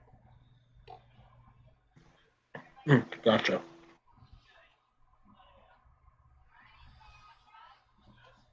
Well, I'm like downing Taco Bell at an impressive rate. I'm still able to talk. Before I dipped out a second, I was like, yeah, I'll take one of those tacos. You're just going to mail it.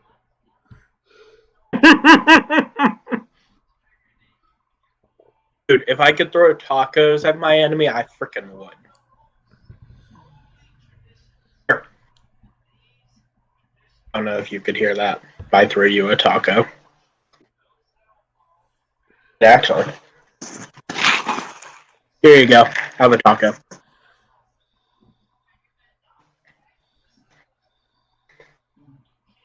Oh, yeah.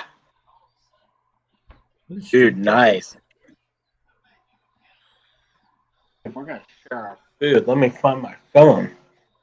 Show you I'm surrounded by Taco Bell. Found my phone.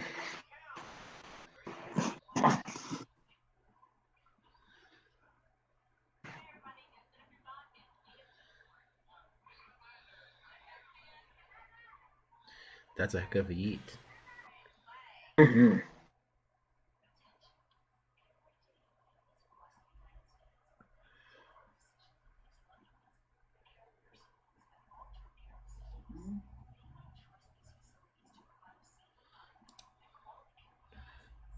Those street tacos?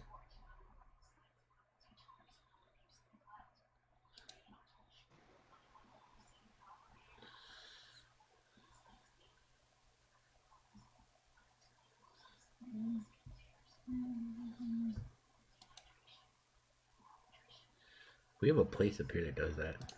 A couple of them, actually. Like this.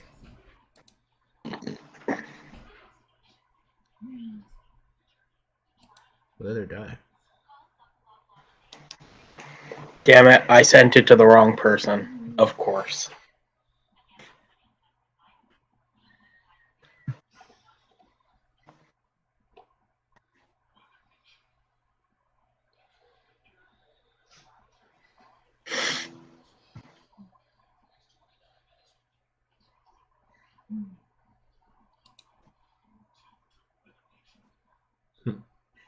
It looks like a burrito.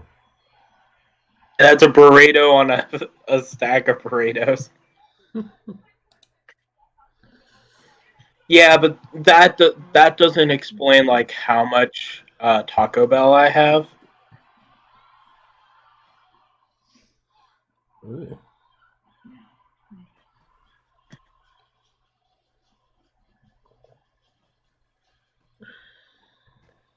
I think this will explain how much Taco Bell I have. What? Yep.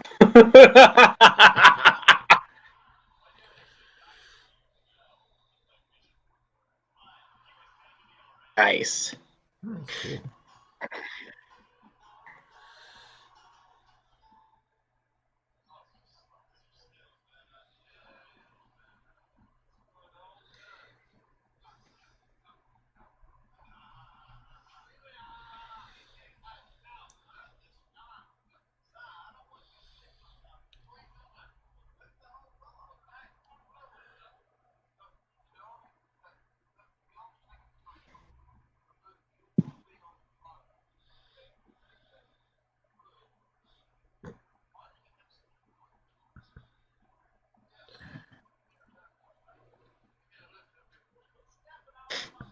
So yeah, I've got all the Taco Bell. Dude, how's your health? That's a lot of freeze grease. Dude, it's not a lot of grease, it's a lot of sodium. I can take like at least a week's worth of sodium with no negative no bad side effects.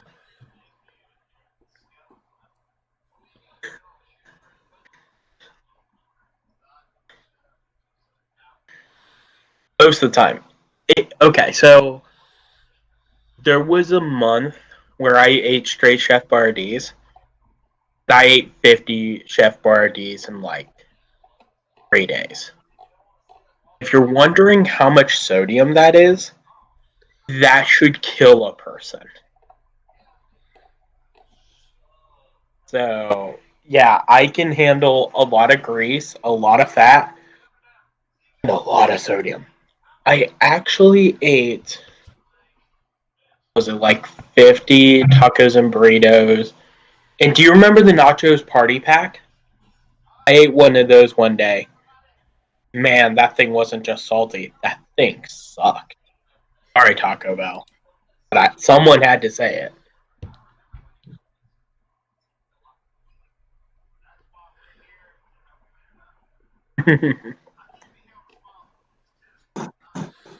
No, those are street tacos.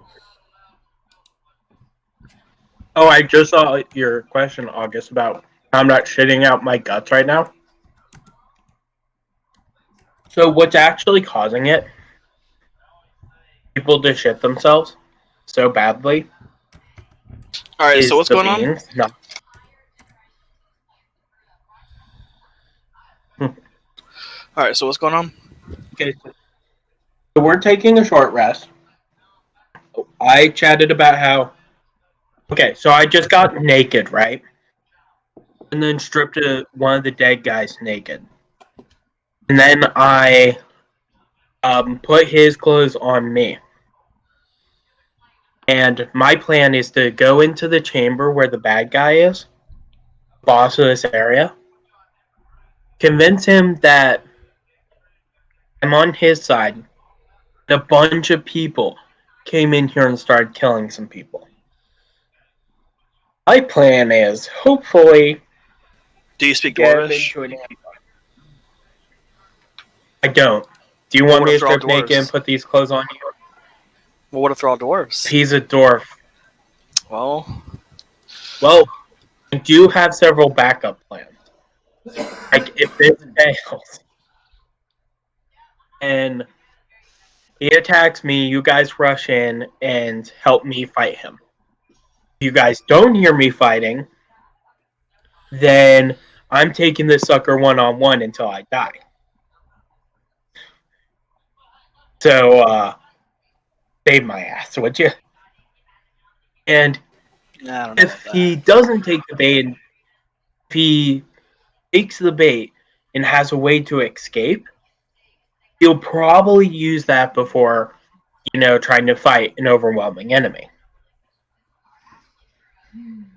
I mean, are you ready to move on? Yes.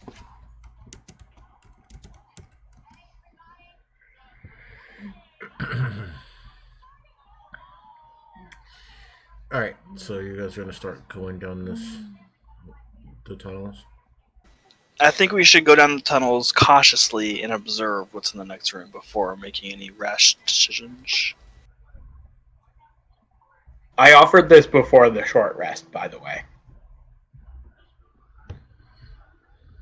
Just to let you know.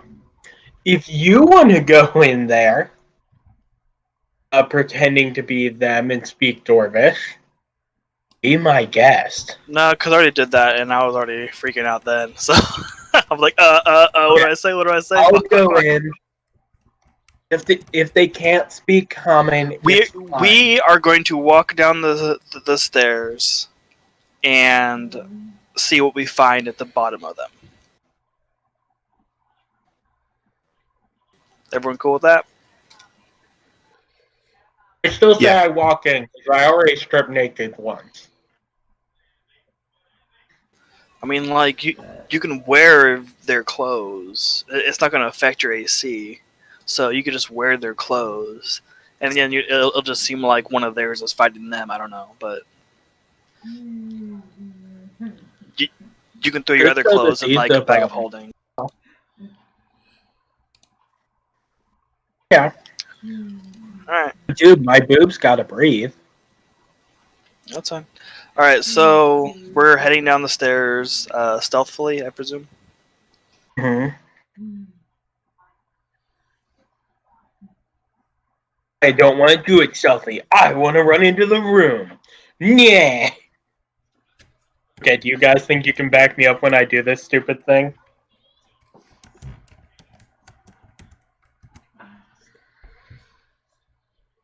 Just if you can. Tabaka.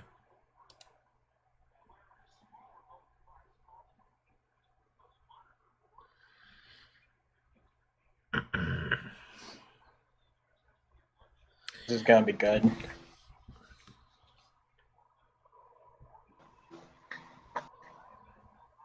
Let's add an extra 10 on that with the pass without trace. Because why not?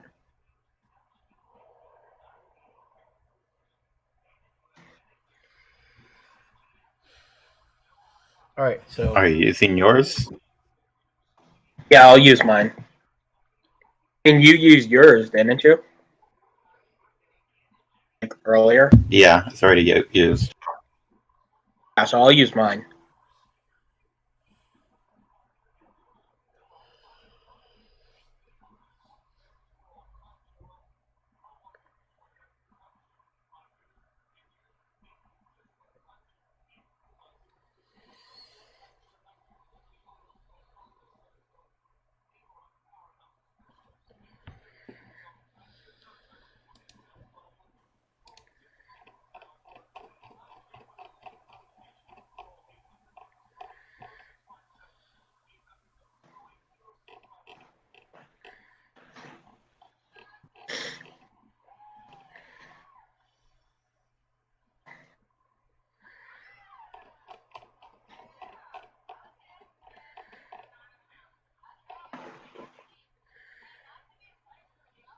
This is gonna be good.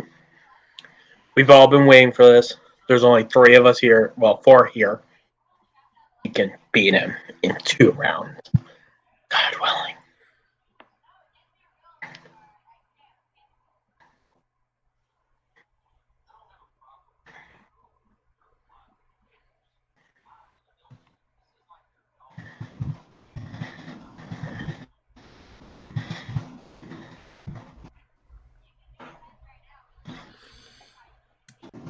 okay, so you guys are gonna go down.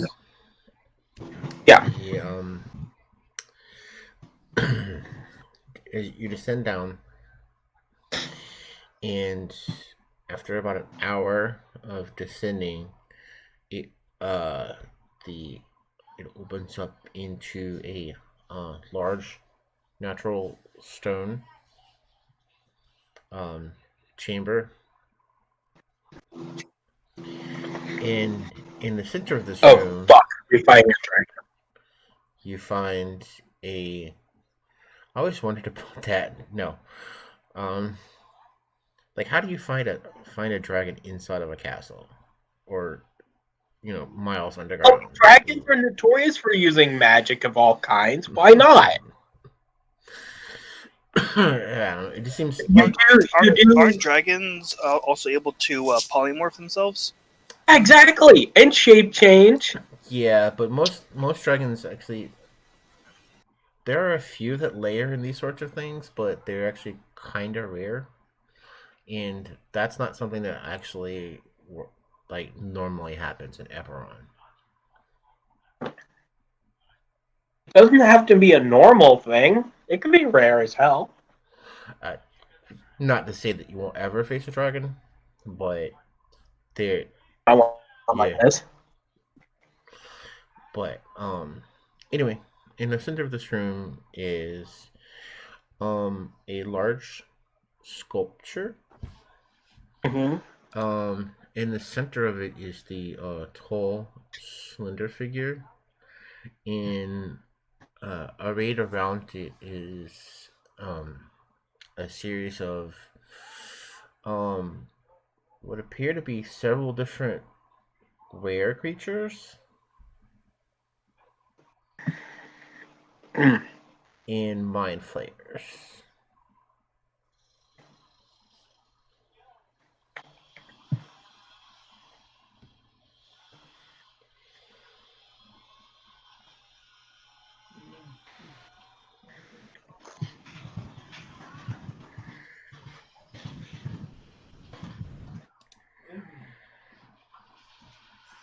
Do they look like they're doing anything particular?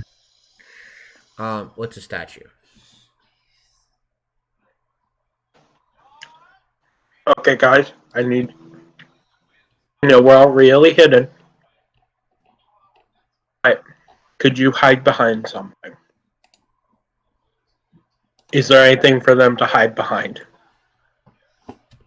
Again, this is just a carving. It's a statue. There's No. There's a bunch of creatures here, and I want to run in and tell them, "Hey, guys, I have bad news. They've taken the floor above."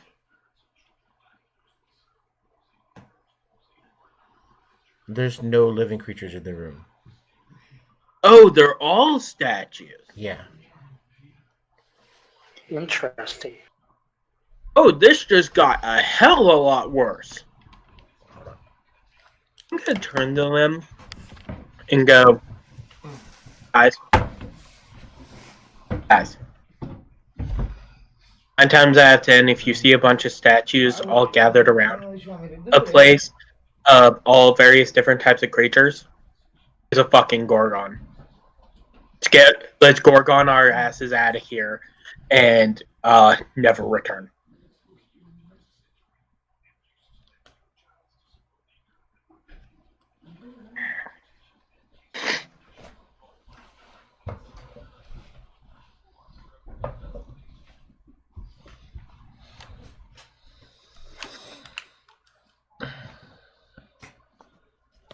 Okay. So what are you guys doing?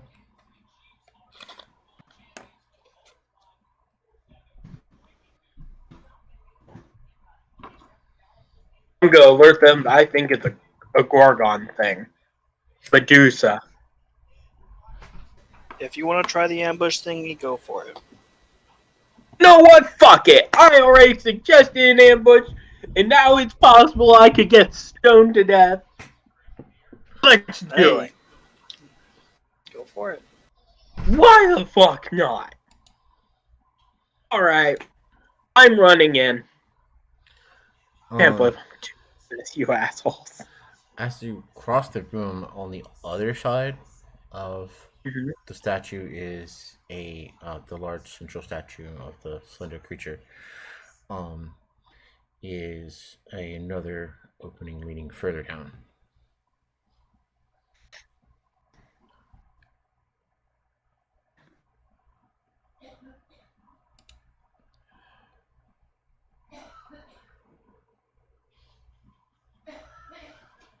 Alright, so I'm gonna go down it. Help, help, they've taken the floor above. Help, help.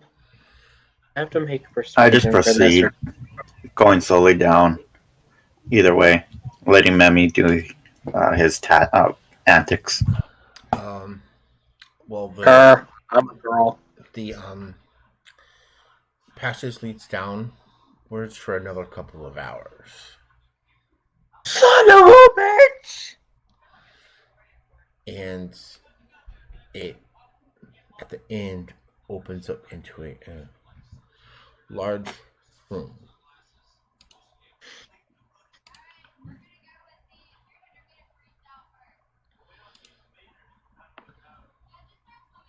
Can I make a perception check on what exactly I see? Sure. I do an investigation check to make sure this isn't a goddamn illusion. 25. Okay.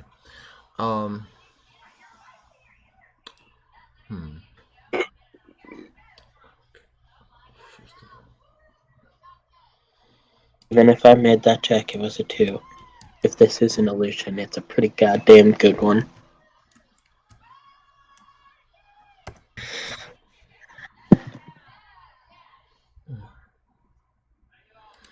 Okay. So in the center of the room is a large being.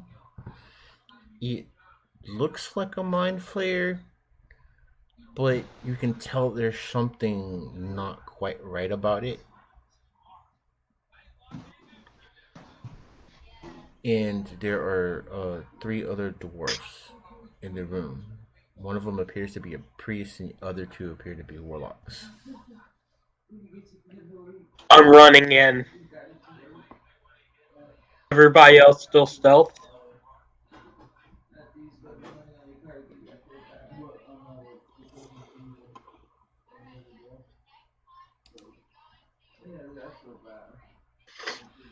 I believe I'm doing this. I will have my divergent.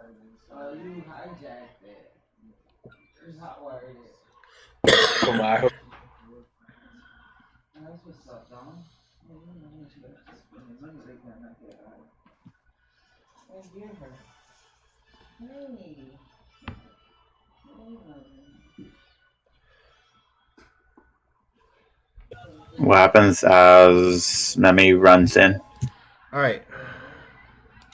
As you run in, They're behind me! They're behind me! Help! They've taken out so many of us!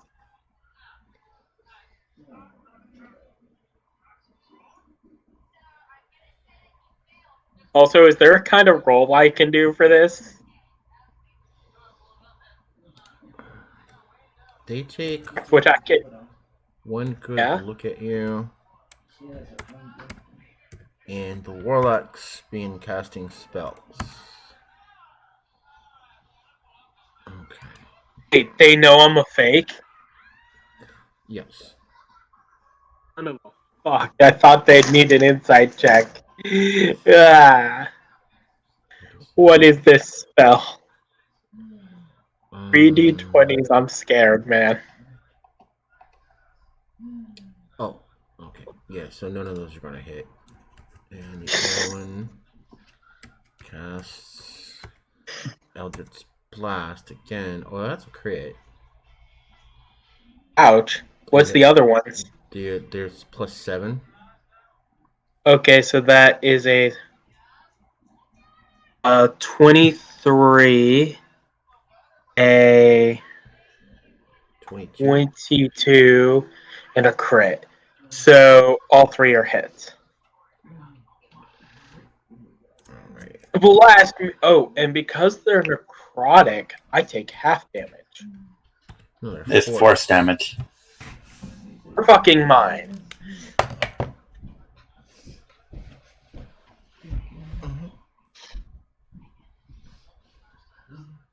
Look under there real quick and see if I got a roach. You need my flashlight? No, it's right there. You'll see it. It's not one. Give me it. Let me find this under there.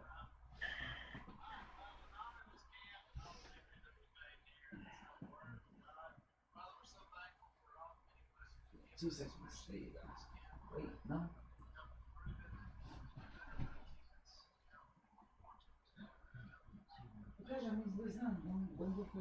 Okay, so Well, I'm going down so I could like Kuma, not be in the way. and onto me straight. How far out of the room do I fly when I get hit by these things? And do I end up using my parapath to keep me from dying? She's sleeping on the. Oh, here's the tiny one. She's sleeping on the thing, on the recliner. So I go in the closet and I get the little blanket and I put her next to her. She, alright. So I cover her halfway with it. She puts her head on the pillow. She's knocked out again. She got weak and up when I get up.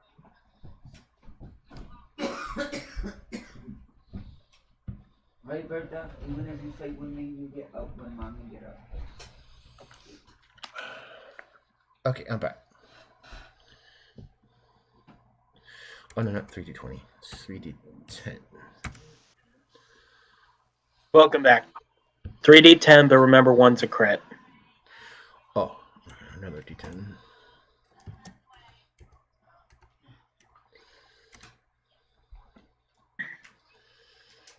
So 19 force damage. Yep. And we will roll initiative. I'll go ahead and take yours, and I'll have to go in through these creatures. In for a bad time. Wait, do they have to roll initiative because they're in stealth? Yeah. Damn it! Technically, they haven't noticed them yet, but you still have to turn. Awesome. So, all right, everybody rolled on the August.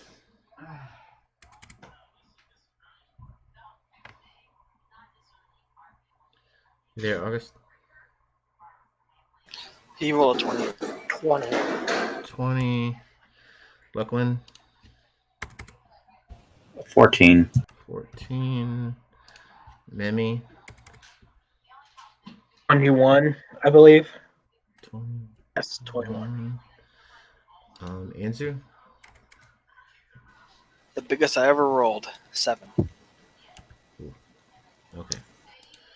Put that 7 away. It's disgustingly large. If Baka comes, we'll put him in order 2. I've left him in the thing, but he doesn't have an account yet, so.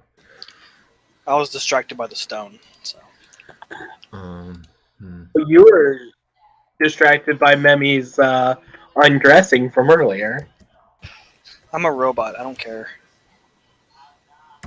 Come on, you've never had your circuits haven't gone a little haywire from the flesh of a human? I can give myself tits if I want. It's no big deal. Dude, do it. That sounds awesome. No, because I have a beard. Dude, bearded dwarves are awesome. I'm not a dwarf. I mean, bearded dwarves. Sorry, bearded women are awesome. I just want my woman to have, like, a beard that goes all the way down to her crotch. You know, and it's beautifully braided, too. Look like a Celtic knot. I'm not asking for much. I just, you know.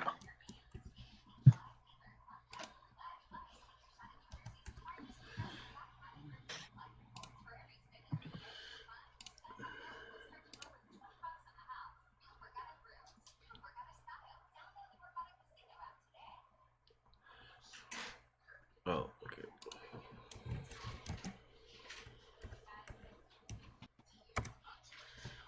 Oh, wow. Okay. I don't need that.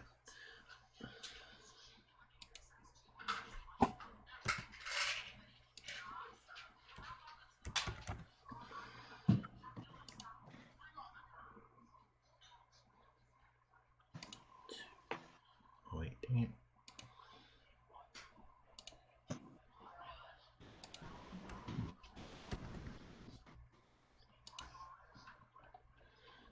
And finally,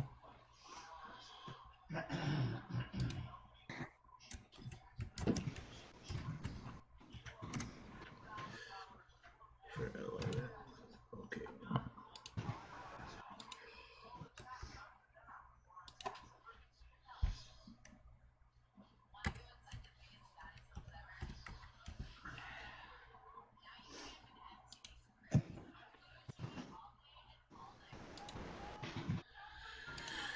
Okay. All right.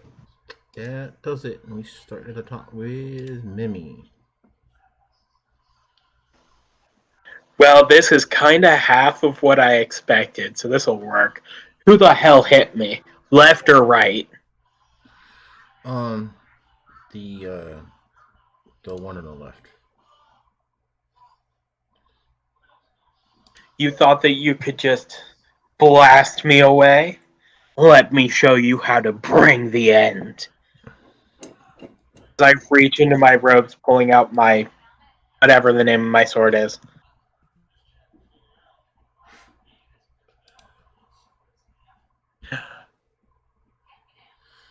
That's And I not gonna repeat, hit.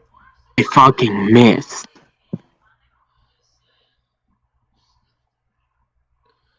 Then I'm gonna bring it back. I'm gonna swing it from my hip up to from my right hip up to my left hip to my right shoulder, and then I'm gonna bring it back down. That's a hit. Does a 22 hit? Excellent. Make a Constitution saving throw while I go roll that necrotic damage. Make Speed of 16. 2.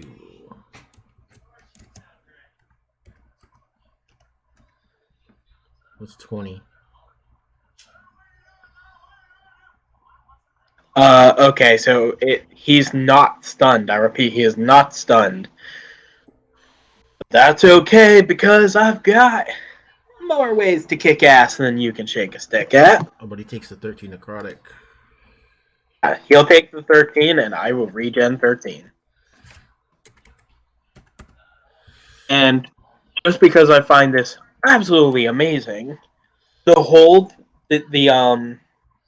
scorch marks where their attacks hit, they can see them actively regenerating. The 20 hit his face. Yes. Awesome. That will be bludgeoning damage.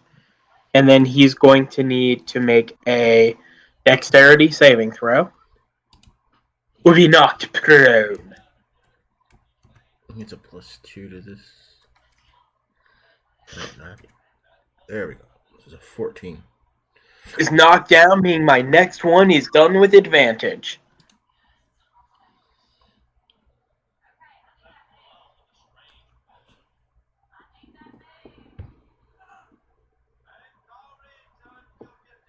Does a 12 hit the guy that's knocked on the ground? Yes. Holy shit, he takes 12 more bludgeoning damage!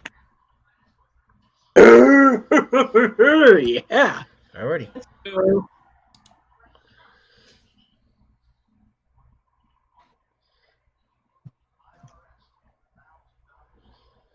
Yeah, and without mage armor, yeah.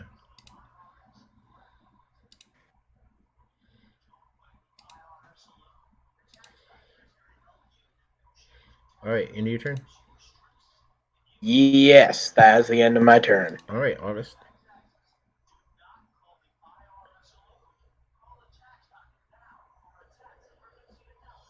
So Memi's off to the left, attacking the one warlock.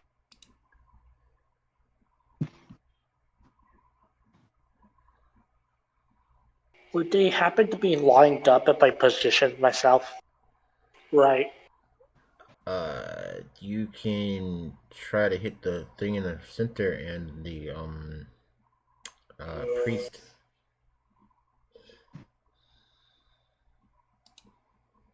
How far apart are they from each other? No more than 10 feet. With the shatter positioned properly, how many could I hit? You can either hit just one of the warlocks or the priest and the central figure.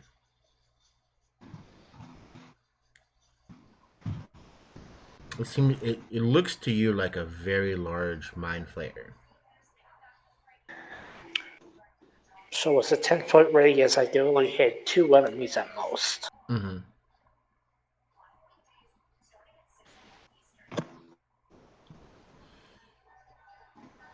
Then I think I'll go for the lightning bolt since it's more damage. And I can hit those same 2 enemies.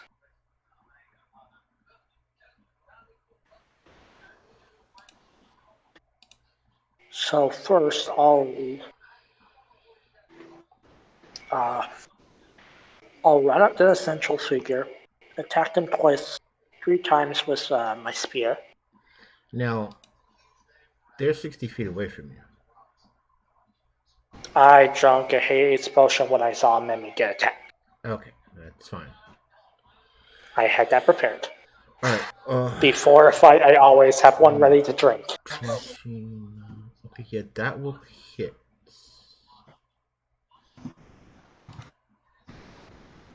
That's 13.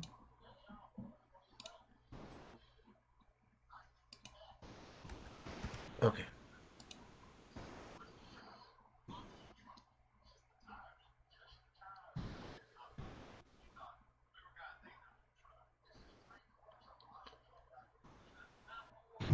Oh, should I be rolling with advantage?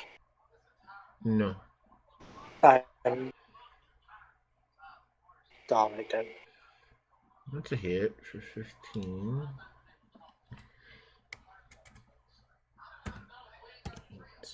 Okay.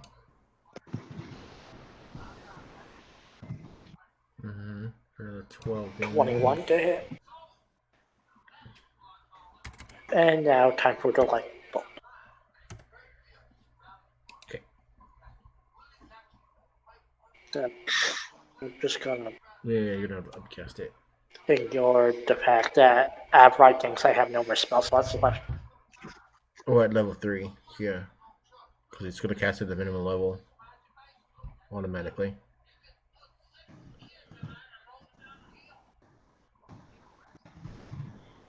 I still have the spell slot for it, it's just Avrite is the one I cast out of my link, so it didn't take a slot. Alright, okay. Plus The priest and the middle figure have to make a dex save. 1d20. No. This thing has advantage against magical effects. So it's gonna roll with advantage. He'll take auto 4 damage at least. Oh, it does even not Yeah, pass. it still fails.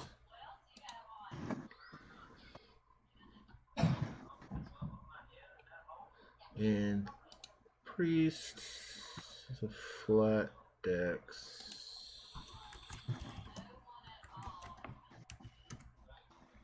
With 15, that's a fail. So they both take 55 damage. And the central figure, since I'm guessing he's the only one within 10 feet of me, he'll also take auto 4 lightning damage on top of it.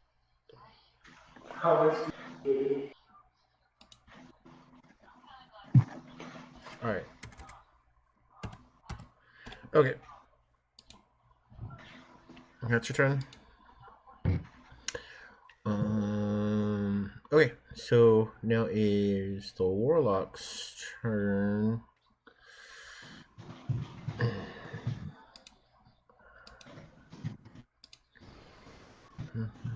No, this one.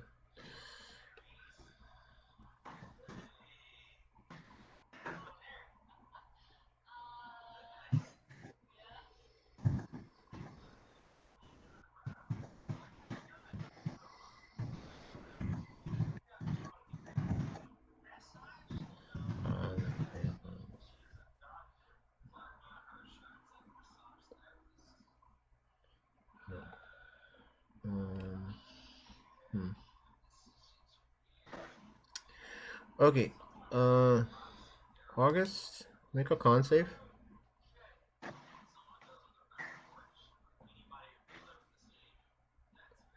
9. Alright, you are now floating 20 feet in the air.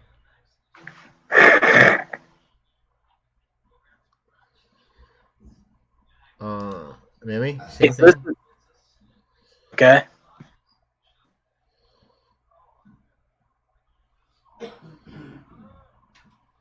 Okay. Yep, you're floating now. Hey, look, I'm Viva Pinata! Alright, that's their turns. So Brooklyn, I have to ask, it is your turn. who's still affected by gravity? No, if the spell ends, you just float to the ground. Okay, but how are my boobs affected by the levitate spell? Are they just now free floating? Yeah. Alright. Like in water, but you're in the air. I was thinking because levitate, I was thinking like in space. Because I don't strap him down.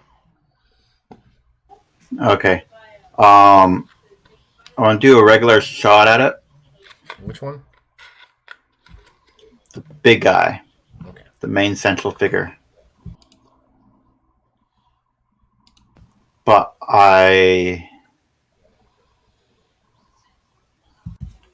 what would I know?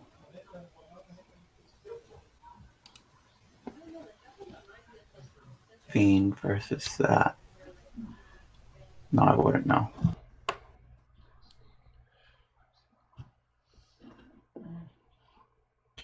Would I know on top of my head if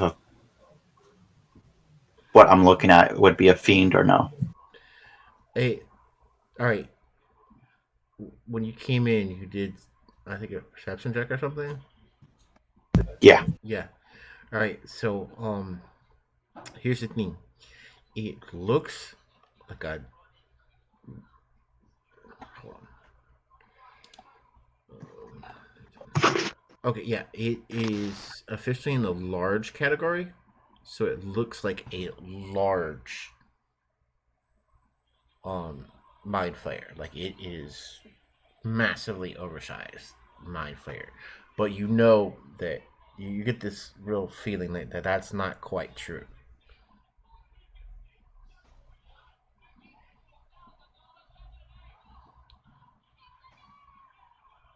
I'll hold off on the other arrow. You know what? Oh, fuck.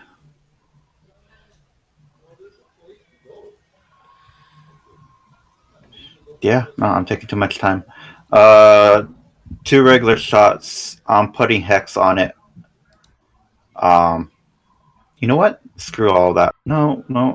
Yeah, hex on the big guy. Bonus action hex, and then start shooting it.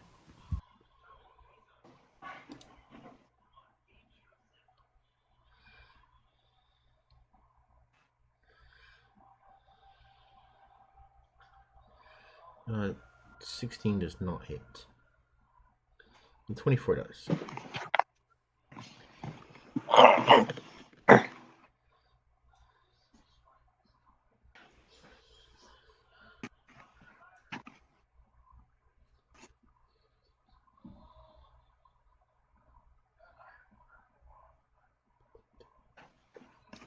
Two of that damage is necrotic.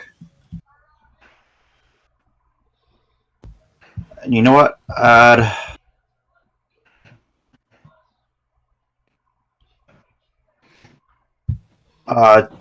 That second thing is going to be a bursting arrow too.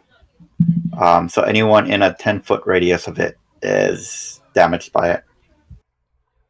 Okay, so that's an extra 8 damage. Yeah. So we're looking at 33? Yeah, 33. 33. Yeah. Okay, 33.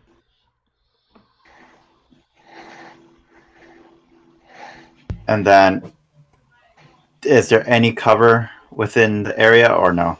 No. Okay, I step back as far as I can.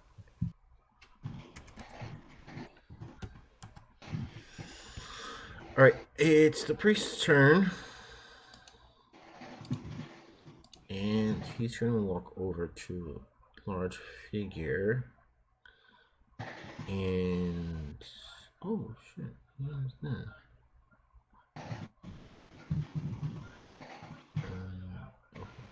Okay. So he's actually going to do is cast.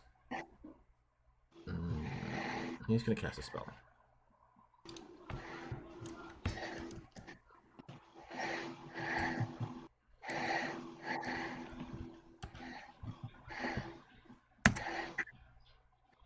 Well, that's true.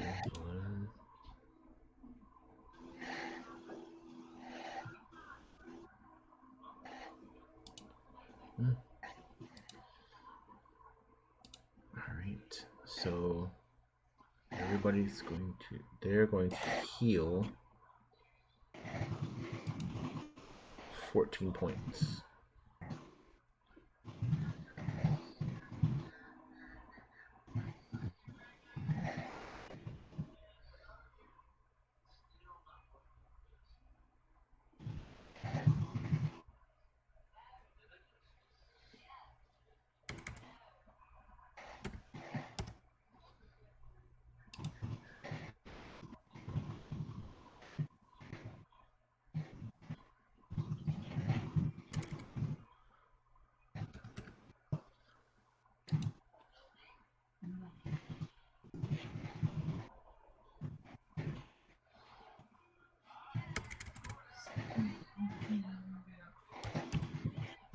Okay.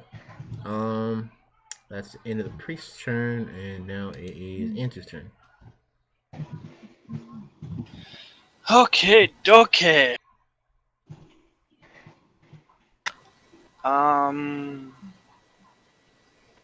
Would I be able to get up to the priest? He's behind the big guy, so. Okay. Yeah, I'd still like to do that. All right. How far away is he? About 70 feet. Okay, so in order to get there, I will have to do key point, step of the wind, dash as my bonus action to get there. Mm-hmm.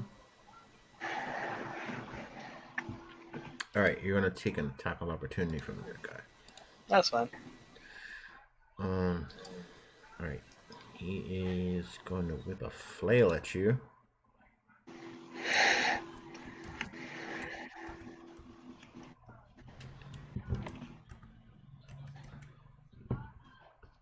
Oh, wow.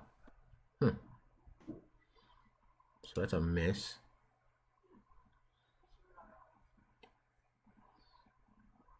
Okay, so I'm at the priest now. Mm-hmm. Okay, 2 unarmed strike.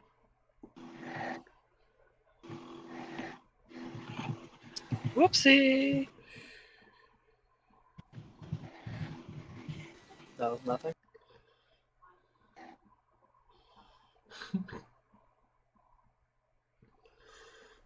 You laughed at the moment that I posted something funny. Dude.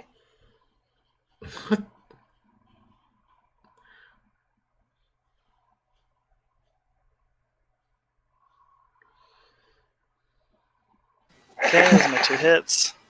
All right, the 28 hits. Okay.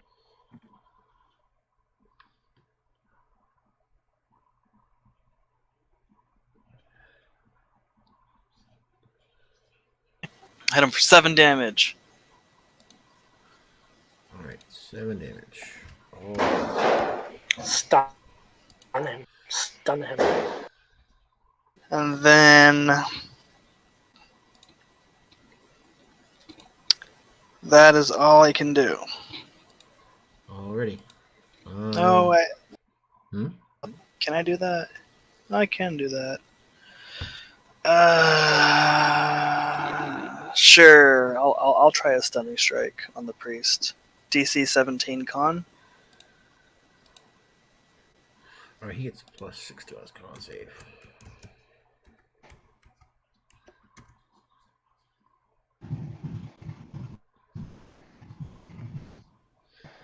All right, well, he's stunned. Yay. Number heal. And then I'll end my turn. Okay, now is the big guy's turn. Mommy. And yeah. All right, first of all, I need Anzu, Mimi, Yes. and August to make wisdom saving throws.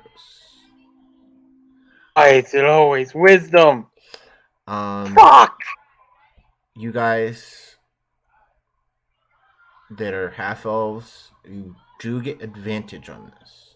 It is a charm effect.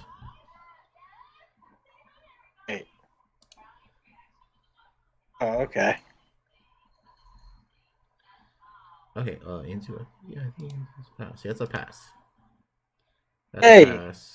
18. Mimi, you are charmed. I have an 18 on my wisdom save. Huh? Wait, I see Mimi wisdom save. Last one, because I have advantage on being charmed. Oh, that's right, 18. I'm not gonna be charmed, damn it! August, you Thank you do for have that. precision charm effect, so you do have advantage. Thank you for telling me that. I rerolled.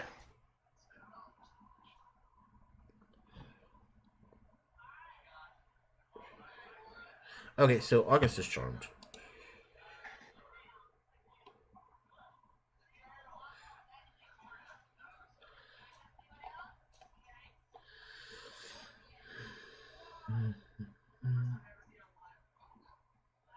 Hmm. Oh. Hmm.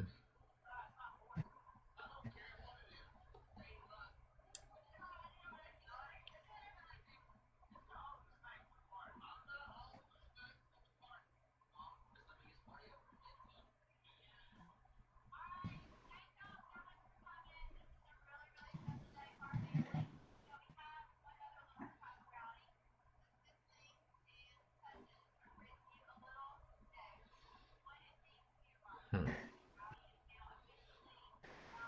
Okay. Actually, for the moment, he is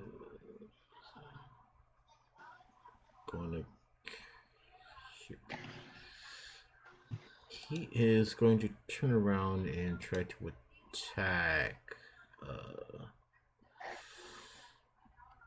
Anzu.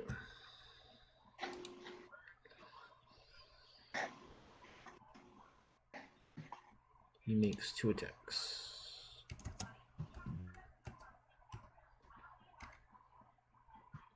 That is a 25 and a 29. 1 second.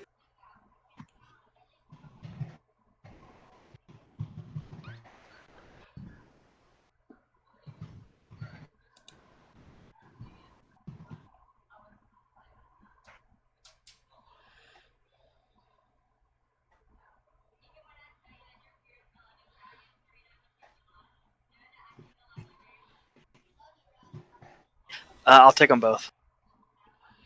Okay, that's 2d8 plus 6. 2d8 plus 12 because it's 2 hits. Right? Yeah. For 24. And you're also going to take 8d8 radiant damage.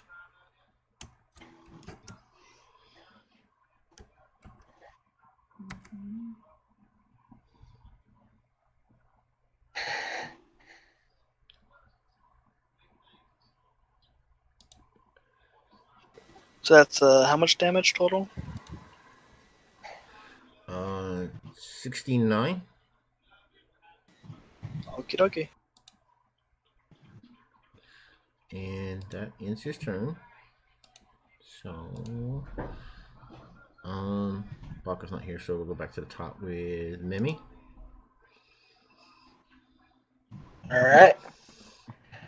Especially in our game. So I'm just gonna put my sword away because I'm still floating in the air. 20 feet off the ground. You know how it is. And I'm gonna reach into my robes that I stole off that guy from before. And from betwixt my tits, I pull out my bow and some arrows. Because you know why not, right? You attacking the one that's levitating you? No. I'm going to attack. There's still a warlock up, right? Yeah, everybody's still up. Okay, I'm attacking the knight. This guy can concentrate on keeping my tits afloat. That warrior dude has got to go. It's an 18 hit. 18 hits. Okay, let me check to see if I am even allowed to do what I'm allowed to do, which is a stunning strike. No. That has to be melee, son of a bitch. That's fine. Okay, let's look at my equipment and see what Gauntlet's Venterpiece says.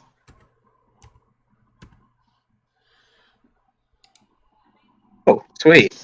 Okay, so, yeah, just a weapon attack, so R4d6 necrotic on its face too, for 17 damage. 9, 17. 17 damage. Okay.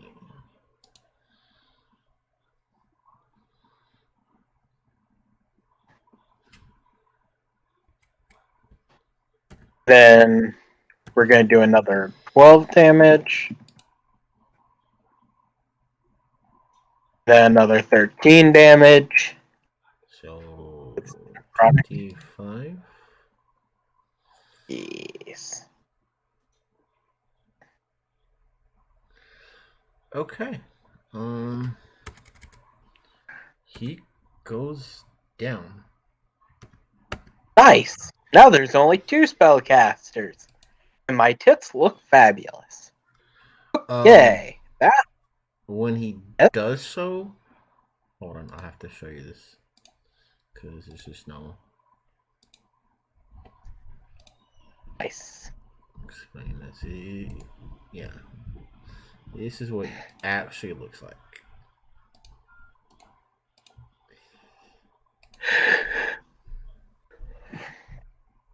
I smited an angel. Neat.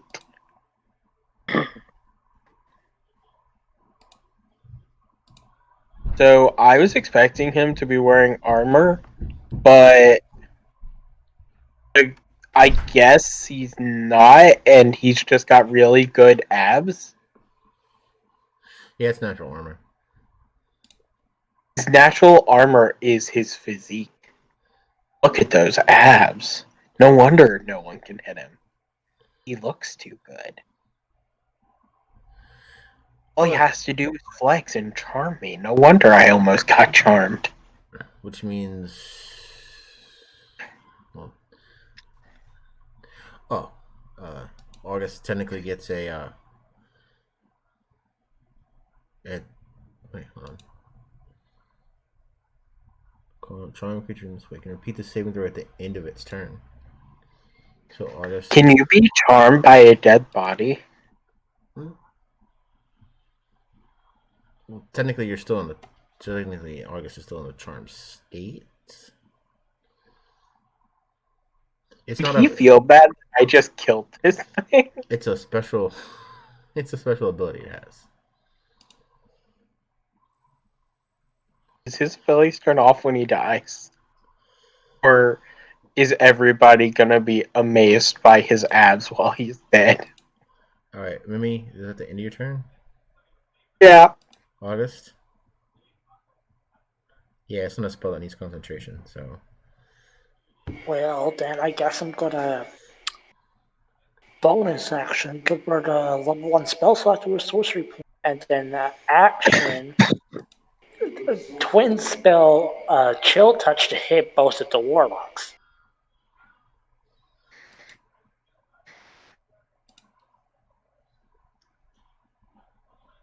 That'll be the first one. They'll take 8 damage. That's a good concentration. And I can no longer heal as well until my turn. Okay.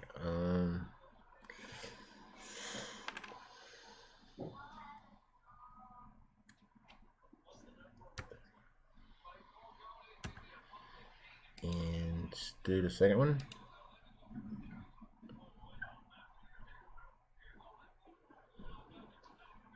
19 to hit for another 8 damage. They both can't heal now, and they need to make concentration checks. Each one of them needs a concentration check. Okay. Alright, it's a +2. We'll move them separately.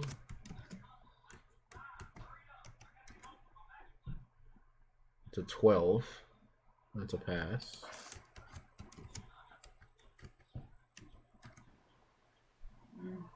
And that's a 17. That's a pass.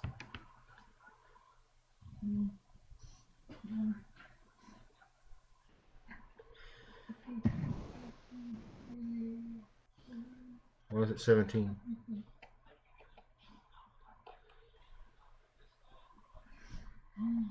Yeah.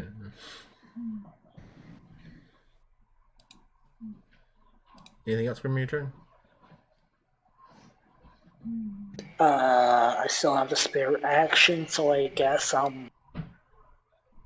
I can make a single weapon attack. I guess I'm just gonna chuck a javelin at the one warlock, the one that has midair.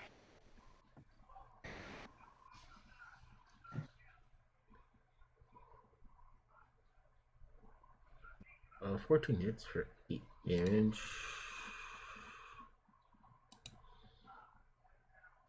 Okay, so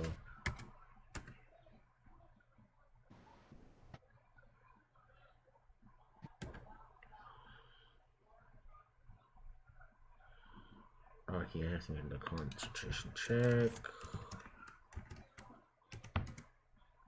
It's a 15.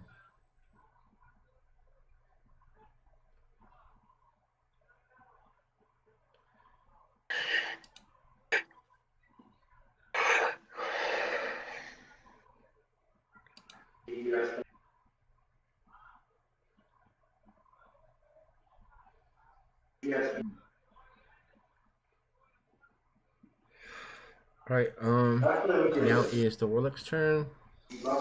They are the first one that's got no. These are against August. That's a crit.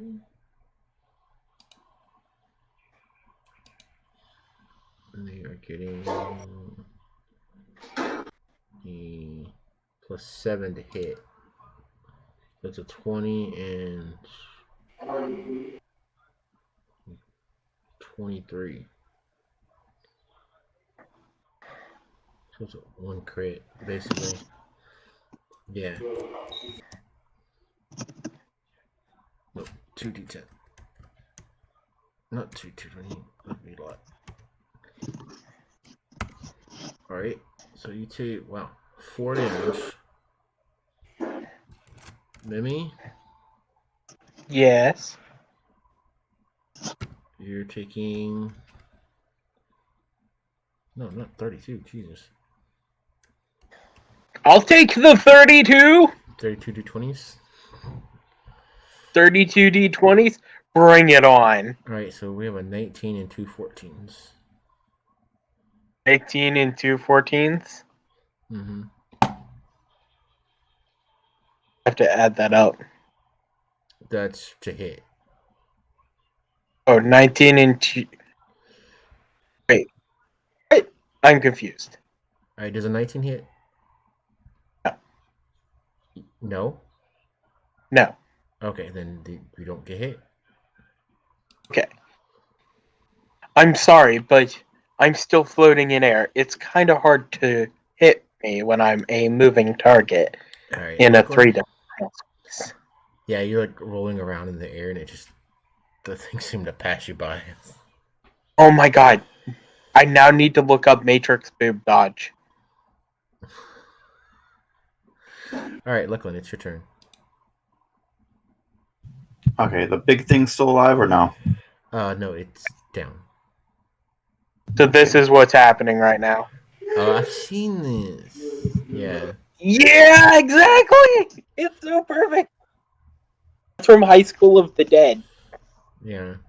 I only seen like Matrix boob dodge. yeah. I think I've only seen like the Love first 2 episodes, but I remember seeing this part. Yeah. Everybody on the internet should have seen this scene. How does a bullet miss?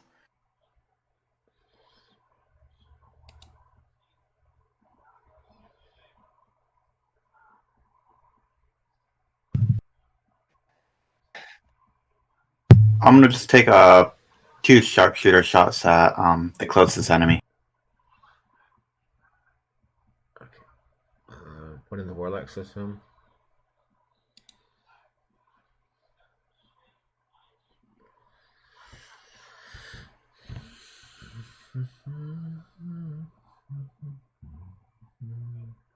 Does a 16 and a 17 hit? Yes.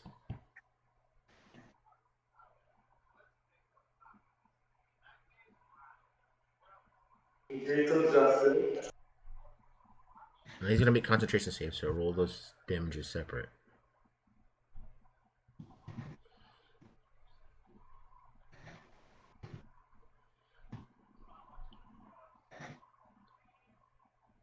Is it too late to say I moved my hex? No, go ahead. Oh, it's additional damage, so it's like I moved my hex.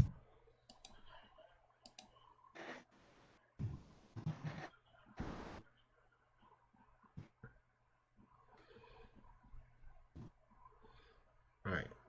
29 and a 33. Doubt he's going to get this, but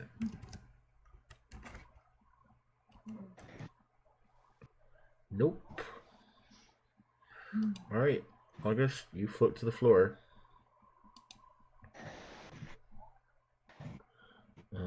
So he took, oh god, that's a lot of damage. 9, 10, 11. 6. God dang, 61 damage. Jeez.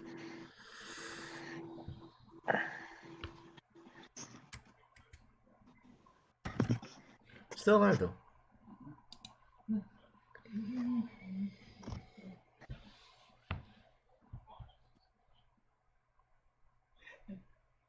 And that's gonna be my turn. Already. Now it's the priest's turn, but he's stunned until the end of Anzu's turn. So Anzu.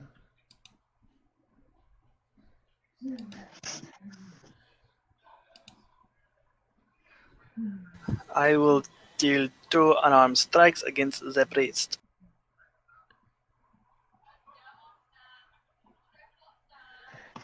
Okay, these. All right, that's a hit. That's a hit. I think they all become auto crits because he's stunned.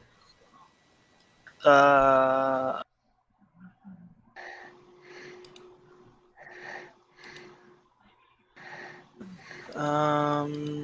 I just have advantage.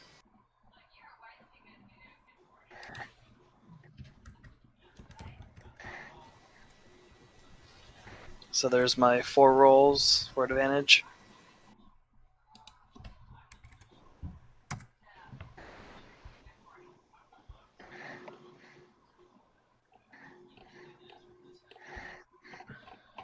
It's just paralyzed, I think, is auto crit.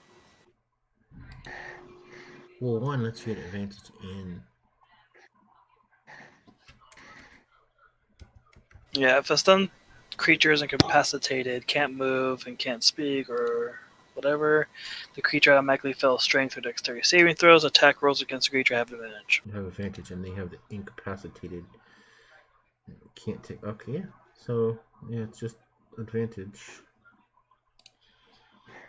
Okay, just want to make sure I got that roll right. Okay, so 18 damage.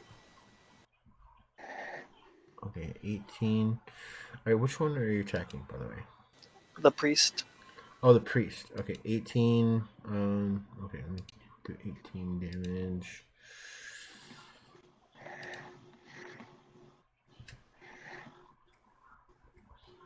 Okay, go ahead.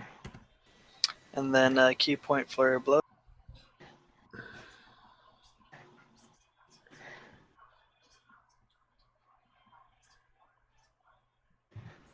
Okay, yeah, that's it.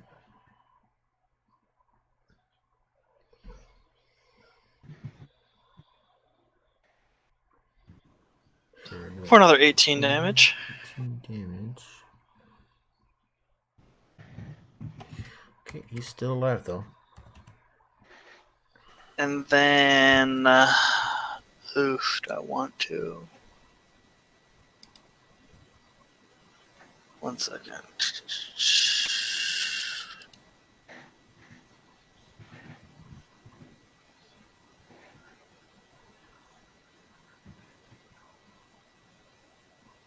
Stun him again if you can. It's easier said than done with his, what, +6 con modifier? Mm-hmm. Still gotta try.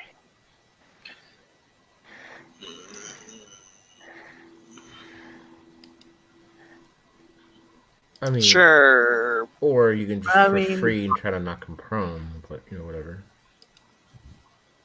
That's what I'm thinking. Well, I mean, I could do this. That means he'll be prone until the start of his next turn. Can I knock him prone? No, okay. Have advantage. I'm gonna knock him prone, and then kick him 15 feet. Alright, hold on. Oh wait, he automatically... Wait, never mind. Yeah. He falls prone if he fails a dex prone. save, which he auto-fails, and then he gets pushed up to 15 feet if he fails a strength save, which he auto-fails. So I knock him down and I kick him 15 feet. Okay. Because it says whenever I hit with one of my flurry of blows attacks, I hit with both. So. Yeah, right. And then I'll end my turn. Okay. Yeah. That happens. Alright, Anzu. No. Alright, we go back to the top with Mimi. So there I was, just floating, minding my own business, when suddenly, I'm still floating. And it looks like, everybody's beating somebody to a pulp. I look around, my breath's getting in my face because, no gravity. I'm like, you know what? I need some arrows. So I pull out some arrows from between my boobs, and I start firing the last priest that's, keeping me up here in the float. On the warlock? Well, that's a hit for 7 damage.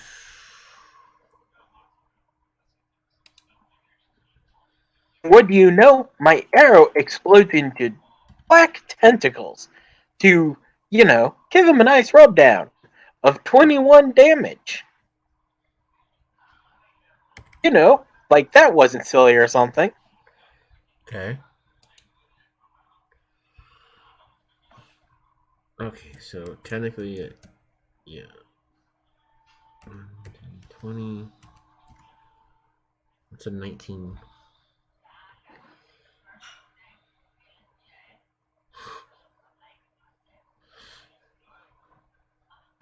I see. Hey, I'm still floating. So I mean, I did pull out a couple of arrows. Well, I'll shoot again. And maybe he'll hit. That's a miss. No. Unfortunately, the bow snaps and hits my boob. Man, that hurts. Causing the arrow to miss. What a shame. But now I'm here floating, just enjoying life, nursing my tit back together because it got hit with a bowstring. Alright, Ever get hit with a bowstring? It hurts. Yeah.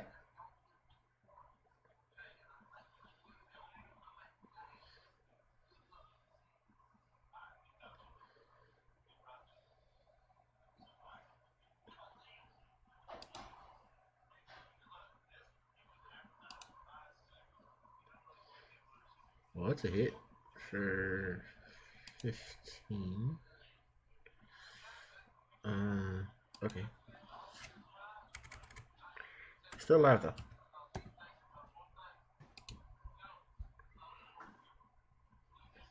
Okay, it's another one for another 13.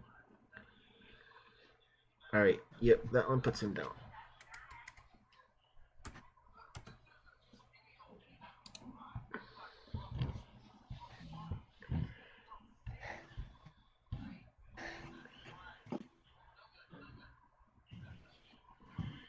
Yep, final attack.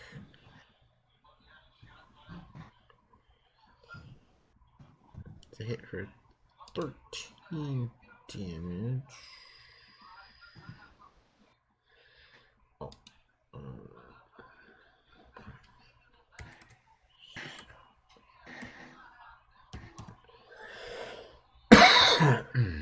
Okay.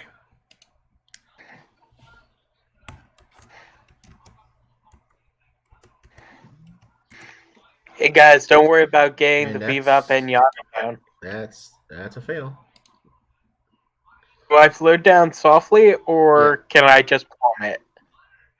Well, you can land how you like, but the spell says you float down. Damn it, then I float down.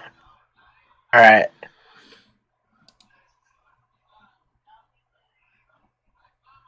That was fun.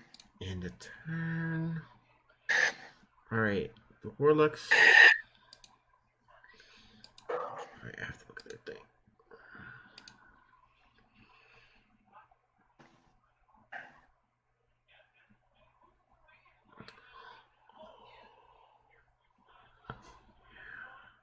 Okay.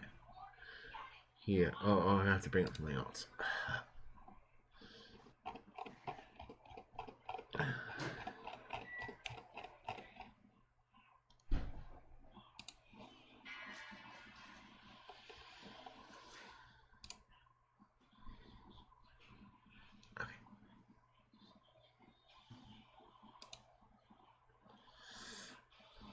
Yeah, Warlock's turn. Okay.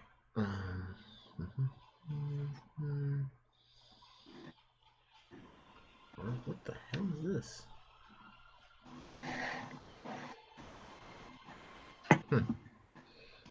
All right.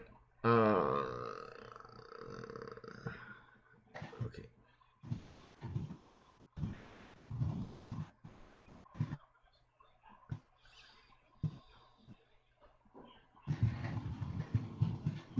Wait, what? Oh, mayonnaise. Okay. Okay. Mimi, he's going to cast a spell against you. Make me float, please! I miss my anti-gravity. That's a 26 to hit. It's not a melee attack, is it? It's a melee spell attack. Can I use my feet for that? My defensive duelist to add 4 to my AC? How does that work? Creature hits you with a melee attack, you can use your action to add 4 to your AC. What's a melee spell attack? Yeah. Don't think it'll work. It's up to you.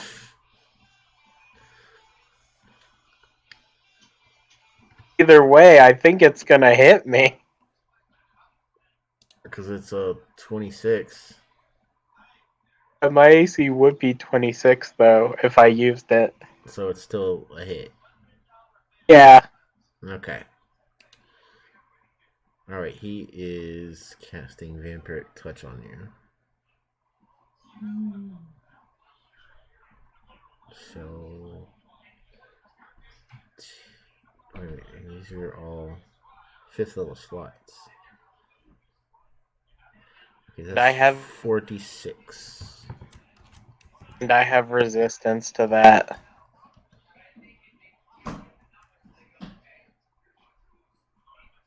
The half of that. So you take 6. And then he'll regain 3. Yeah, he only gained 3. Oh wait, no, he can't because of. Oh, he doesn't even regen because, Okay, the hand. the chill touch. Oh my god. How long does that last? Chill touch. Until the start of his next turn. Oh, okay, that's already passed. So yeah, he can regain 3. So yeah, he gets a quarter of the damage that he potentially could have done as healing. Okay, so the other one's gonna take his turn. And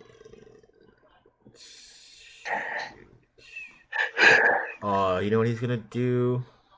He is going to. I hope he hits me. All right. Hit me right on the chin. No. Wait, you don't have that. Jeez.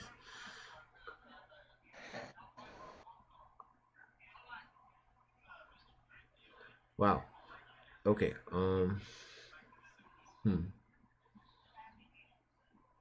What does this do?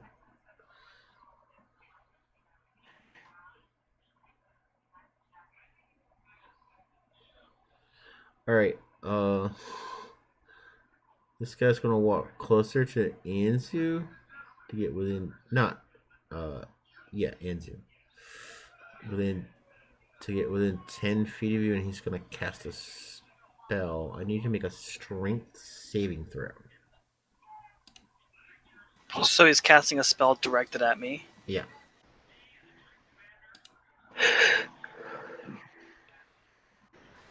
And I need to make a what?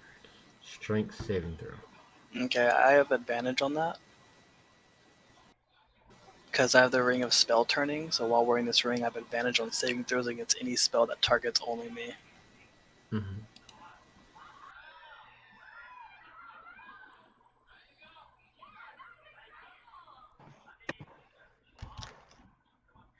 Well, technically, it doesn't take target you. It's an area effect. Gotta burst my bubble, don't you? Well, only you were in the space, but I just looked at the spell to make sure it was a single target. It's an area effect.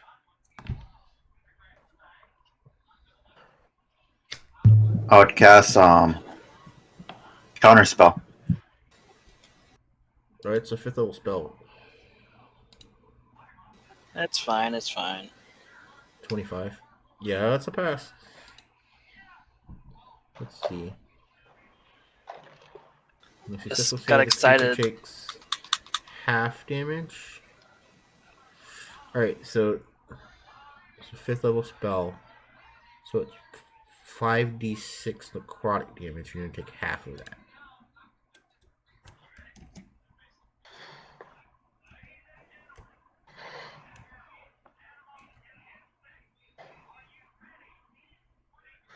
Wow. So that's like you take 5 damage, 5 necrotic damage.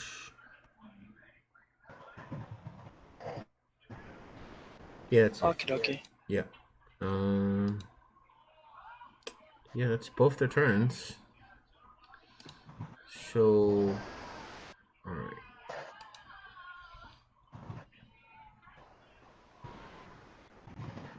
Gotta do something real quick.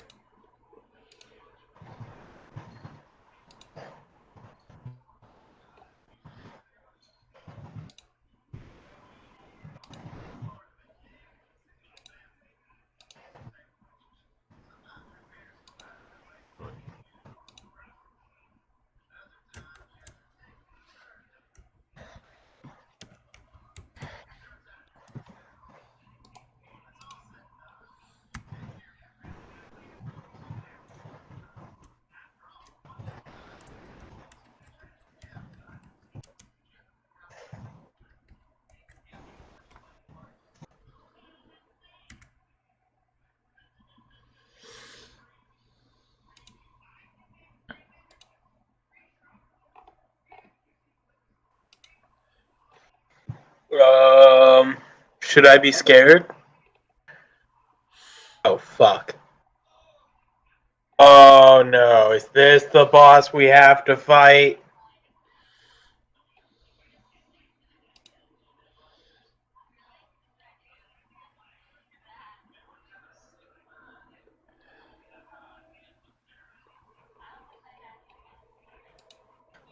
I'm scared. The DM just added a character to his D&D Beyond average pool. Like that picture. And he's about to use it on us.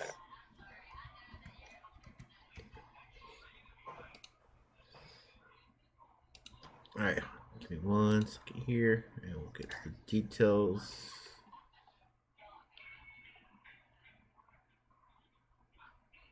Makes a custom character that will definitely be a boss. Oh, fuck. Alright. Some traits. Over here. Oh no, I'm scared. Still buffing it. Gotta buff it out of your one-shot range. Alright. He is going to cast a spell directed at August. Hit me. August. Damn it. Who's casting a spell? Your brother. Portal opens up and he walks out of it. You see this darkness glowing in his eyes. And he casts a spell at August. August, I need you to make an intelligence saving throw.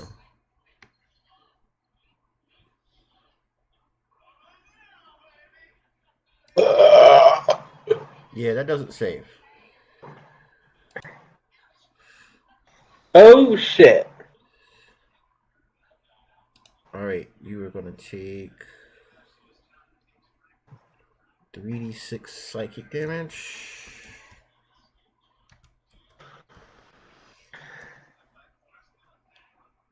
For 12 is a glowing line from like the center of his forehead impacts you, and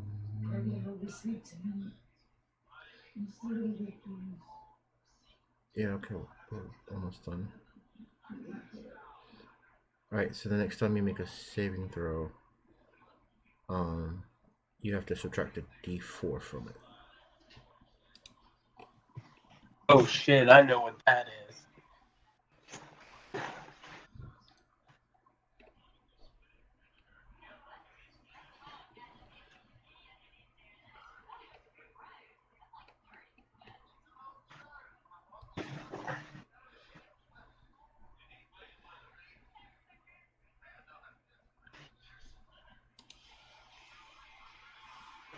Alright, I need you to make another intelligence saving throw.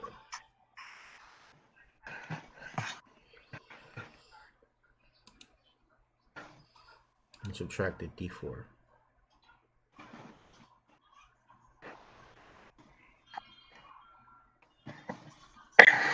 It's well, that's a fail anyways.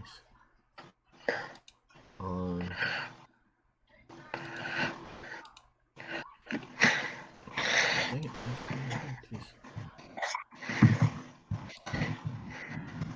Take another 3d6 psychic damage.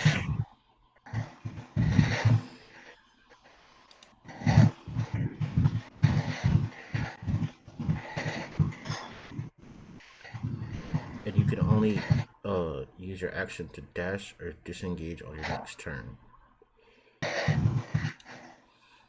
Fine. Alright, that's the end of his turn. Priest is dead. Answer, it's your turn.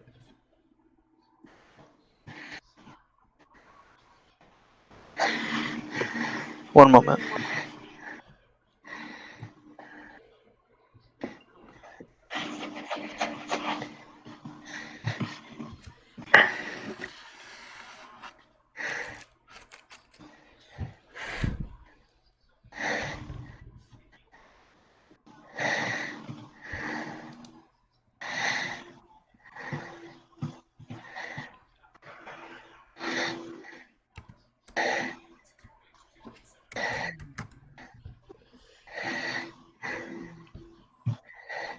Alright, so the warlocks are still up?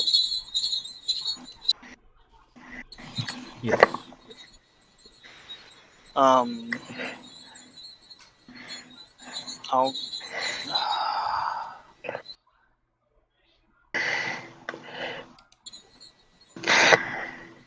Alright, I'll go to attack one of the warlocks.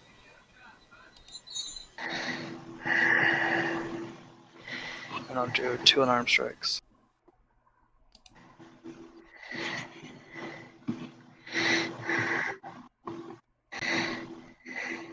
Let's hit.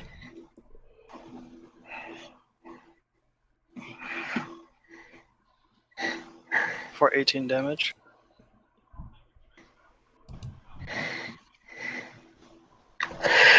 Okay, yep. One's dead.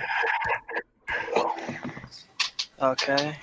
And then, is the other warlock up still, or no? Yeah. Okay, I'll move over to him and attack him for flurry of blows.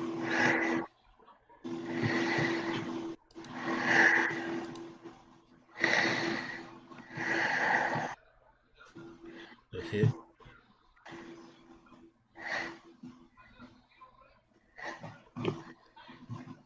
For 17 damage.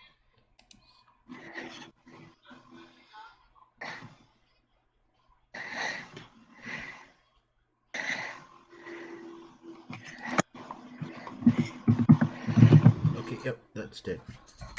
And then for my bonus action, I'll look at my brother and be like, "What are you doing here? What's going on?"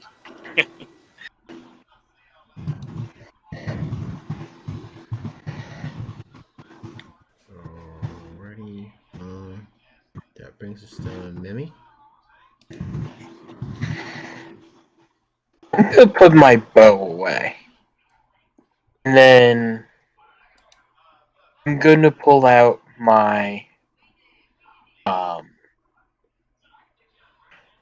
my short sword.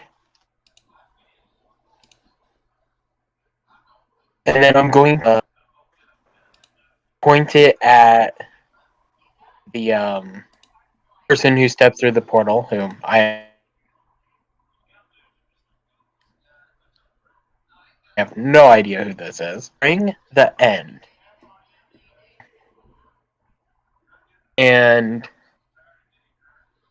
I'm going to use the dodge action and end my turn.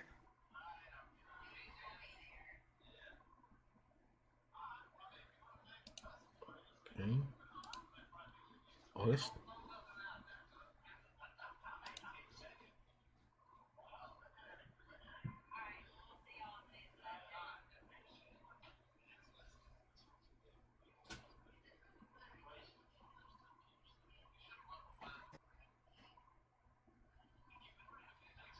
Yep.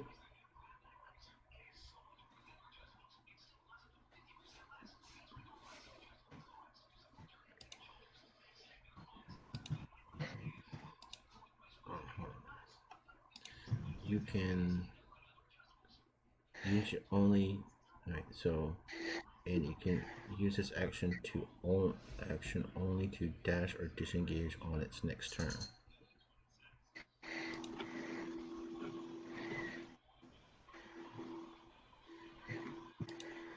Okay. Lachlan?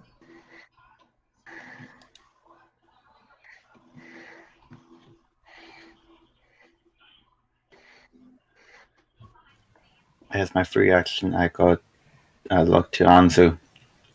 I yell out.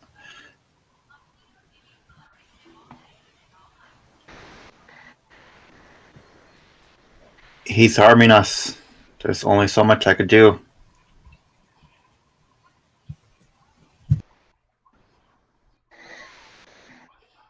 I'm sorry.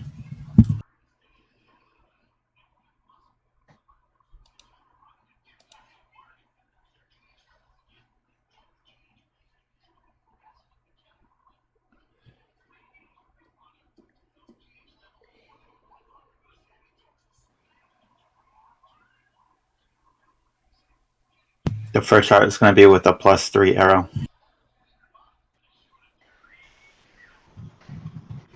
and sharpshooter.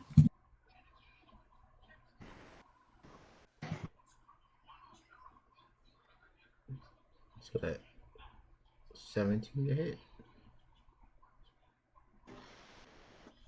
No, 14. 14? Yeah, it doesn't hit.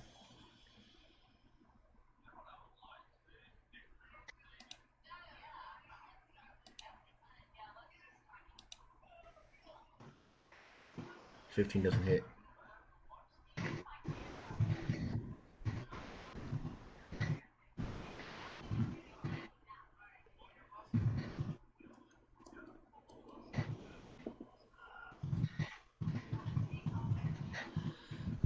Yeah, I'll just with that.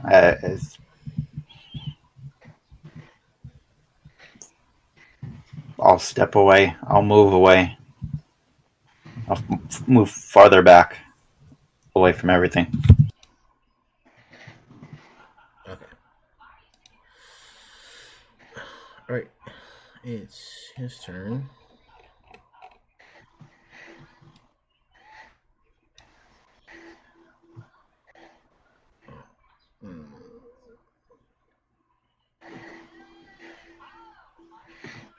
Don't worry, guys. I have a plan.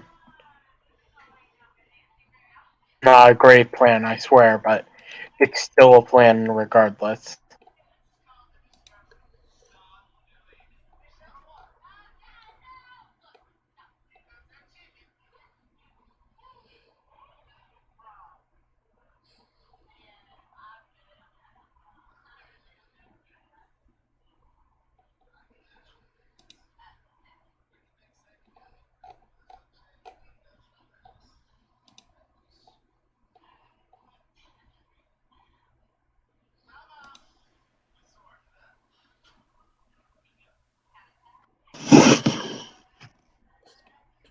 So,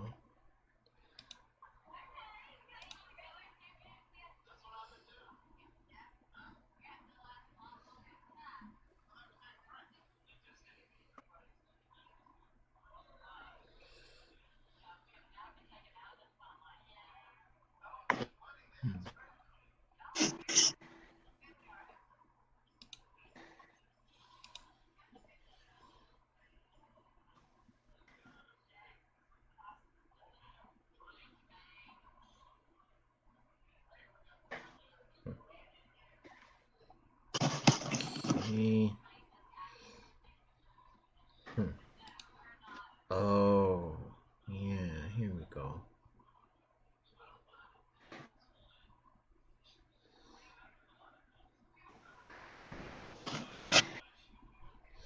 Alright, so he reaches in a pouch and pulls out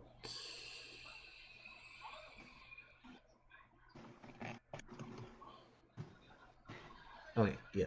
10 gold coins, throws them on the ground and casts a spell on them. And he is now going to make 10 attacks against Lachlan. Counterspell. Okay, well, he is going to counter your counterspell. Wasn't he just casting a spell at the same time? It's still a reaction. Can he cast two spells at the same time? Yeah, come to think Both of it, require no. thematic components? So, wait, no. Okay, well, I guess that burns a slot for him. Alright, well, I guess that's the end of his turn. Oh, that's scary. That was scary. Andrew. And where is he right now? He's about 30 feet from you. Can I get to him? Mm-hmm.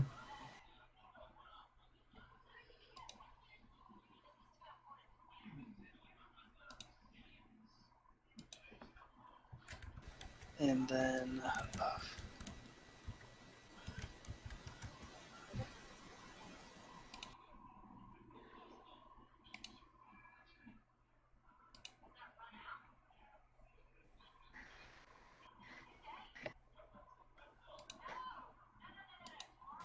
I would like to grapple him.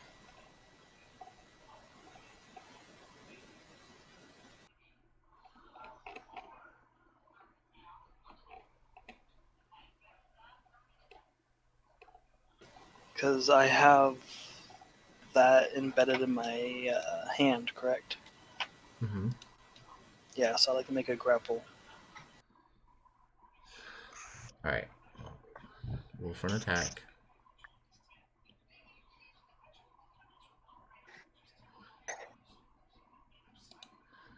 Alright, he's going to shield. Okay, so what's his AC now? 5 more than it was before. So that's going to be 25. I'll make another grapple. Mm-hmm. Fuck.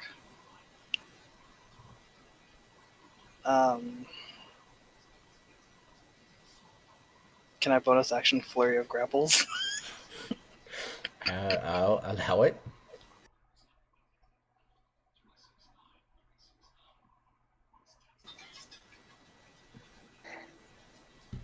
Alright, you have him grappled, but you can't make another attack.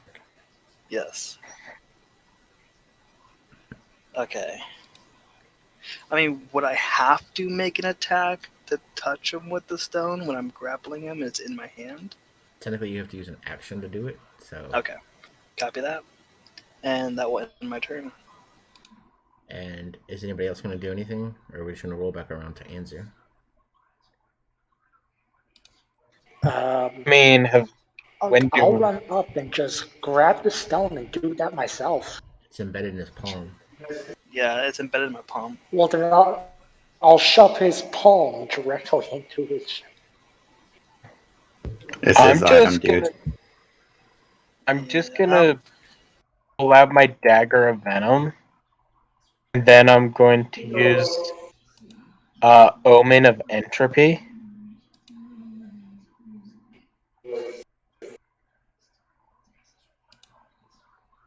If we're not currently in combat right now, I might as well.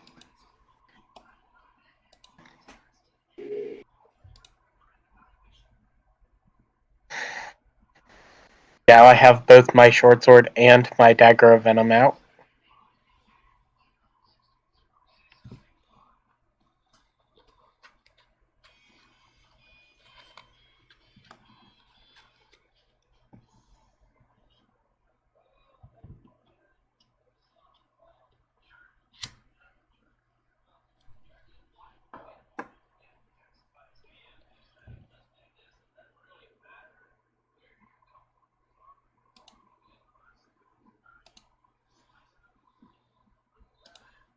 Anybody else?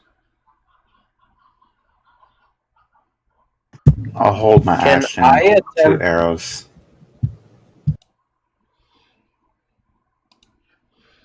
Right. So technically, it's his turn.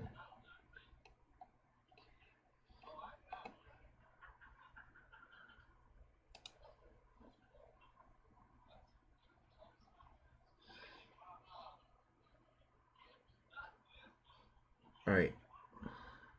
He's going to cast a spell. Angel, I need you to make a dexterity save. What was that? I need you to make a dexterity save.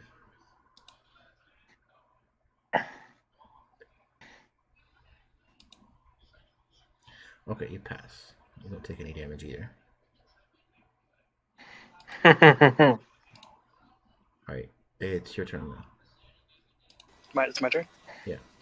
I will touch my palm to his chest.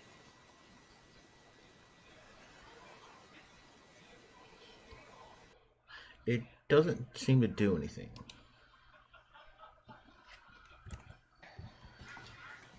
What am I missing? Hold on, wait. Okay. With it pressed against his chest, I'm going to channel the remaining ki I have into him. As you do so, you feel your key funneled through your body and traveled down your arm and into the stone. You can see it glow, and your key passes in to your brother. And you see the light spread across his body and the darkness in his eyes clear. And you see him look at you. He says, "Brother," and he kind of slumps a little bit.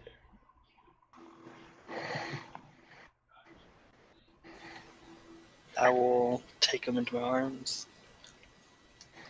and say, I think it's over now. He looks around.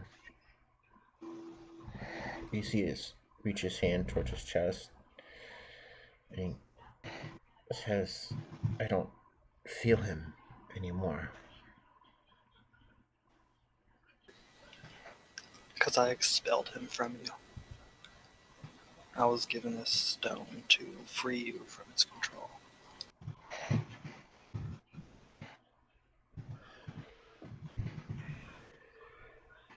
He looks at you with a very grateful sort of look and says, "I don't know how you did it, brother, but thank you."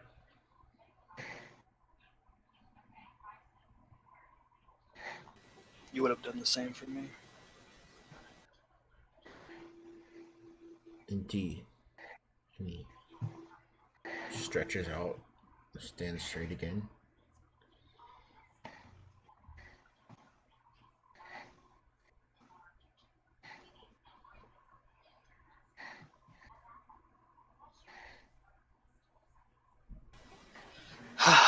So, is it over?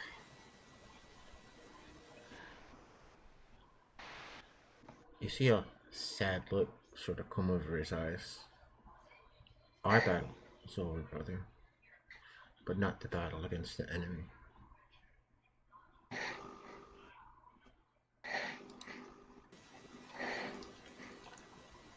I think we can handle that. And then I'll look to everyone and be like, it worked.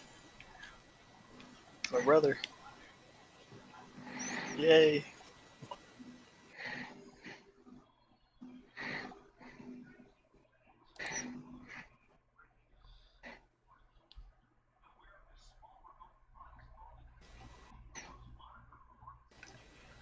Like, put your arrows away. He's fine now.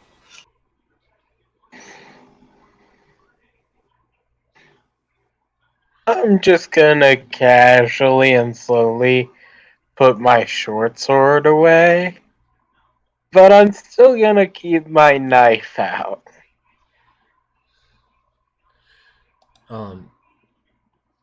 He welcomes the greetings and he looks at Anzu and says, "Brother, care to introduce me to your friends?" Sure thing. This here is Memi. She likes to have her tit hanging out for some reason. I don't know, humans are weird. I'm not a human, I'm an elf. Elf, my bad. You all look the same. And and then there's Racist! August. He could be a handful of times, but bear with him.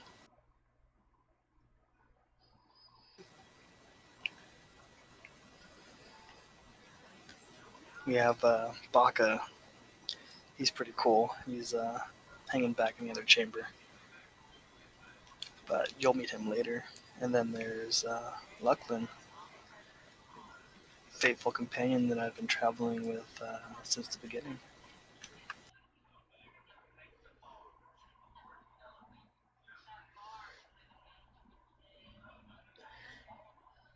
He leans a bit on his staff that he's holding which is a staff of power, by the way. I believe it is. I see. Equipment? Oh yeah, staff of power. And he says, seems you have gathered some good friends. Indeed. We will need the strength for the times to come. Now, I suppose you might have questions. Indeed. What do you know of everything that's going on with this? We've just kind of been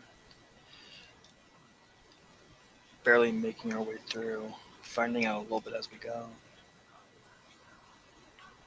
Yeah.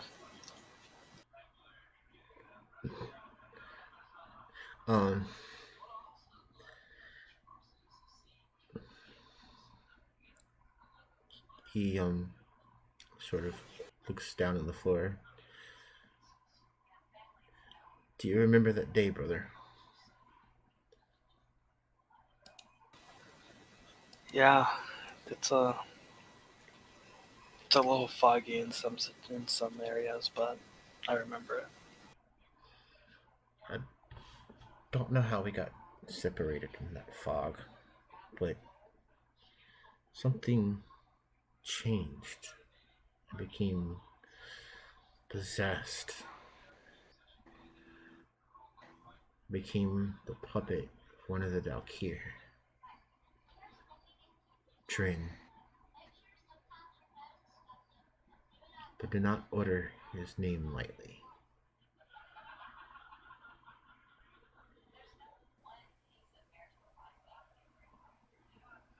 I see. I've been forced to do his will.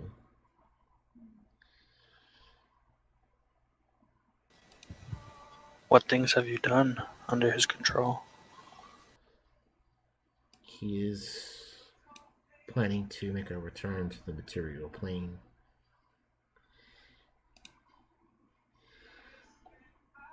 What I've been doing is trying to get him there.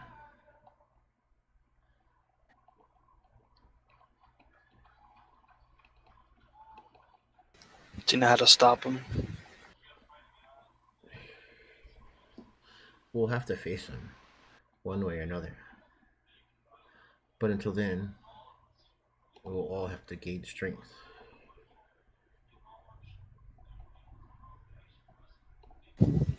Anyone else have any questions that they want to ask him?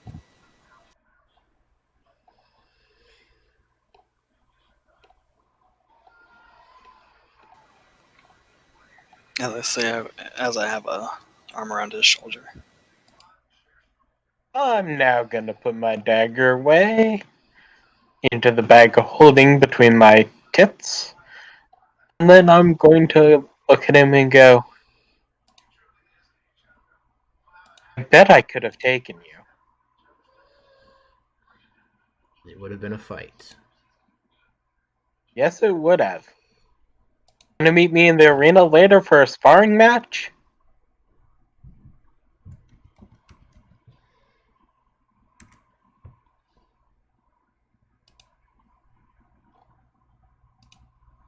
I asked, why is he favoring these creatures as his main source of henchmen?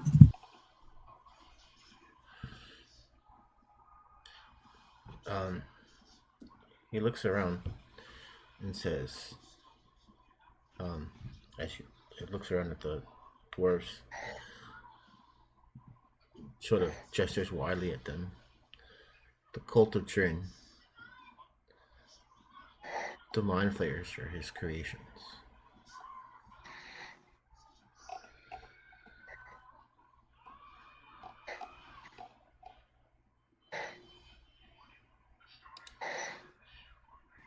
But we shouldn't tarry too long here. I would ask everyone to step close in, please. I walk closer. I'm already there. Giggity. Alright, so he pulls out a scroll and begins reading it. And he teleports you all back to... I was gonna say, as he starts reading it, I call for Baka and he comes running down the stairs. I'm here, I'm here. And then he hops in the circle as we go. And so he teleports you all back to the Arcane Winds Keep. You guys exchange names, so you know what their names are, and you can refer to each other like that. And that's the end of the session, and everybody level up to level 10, please.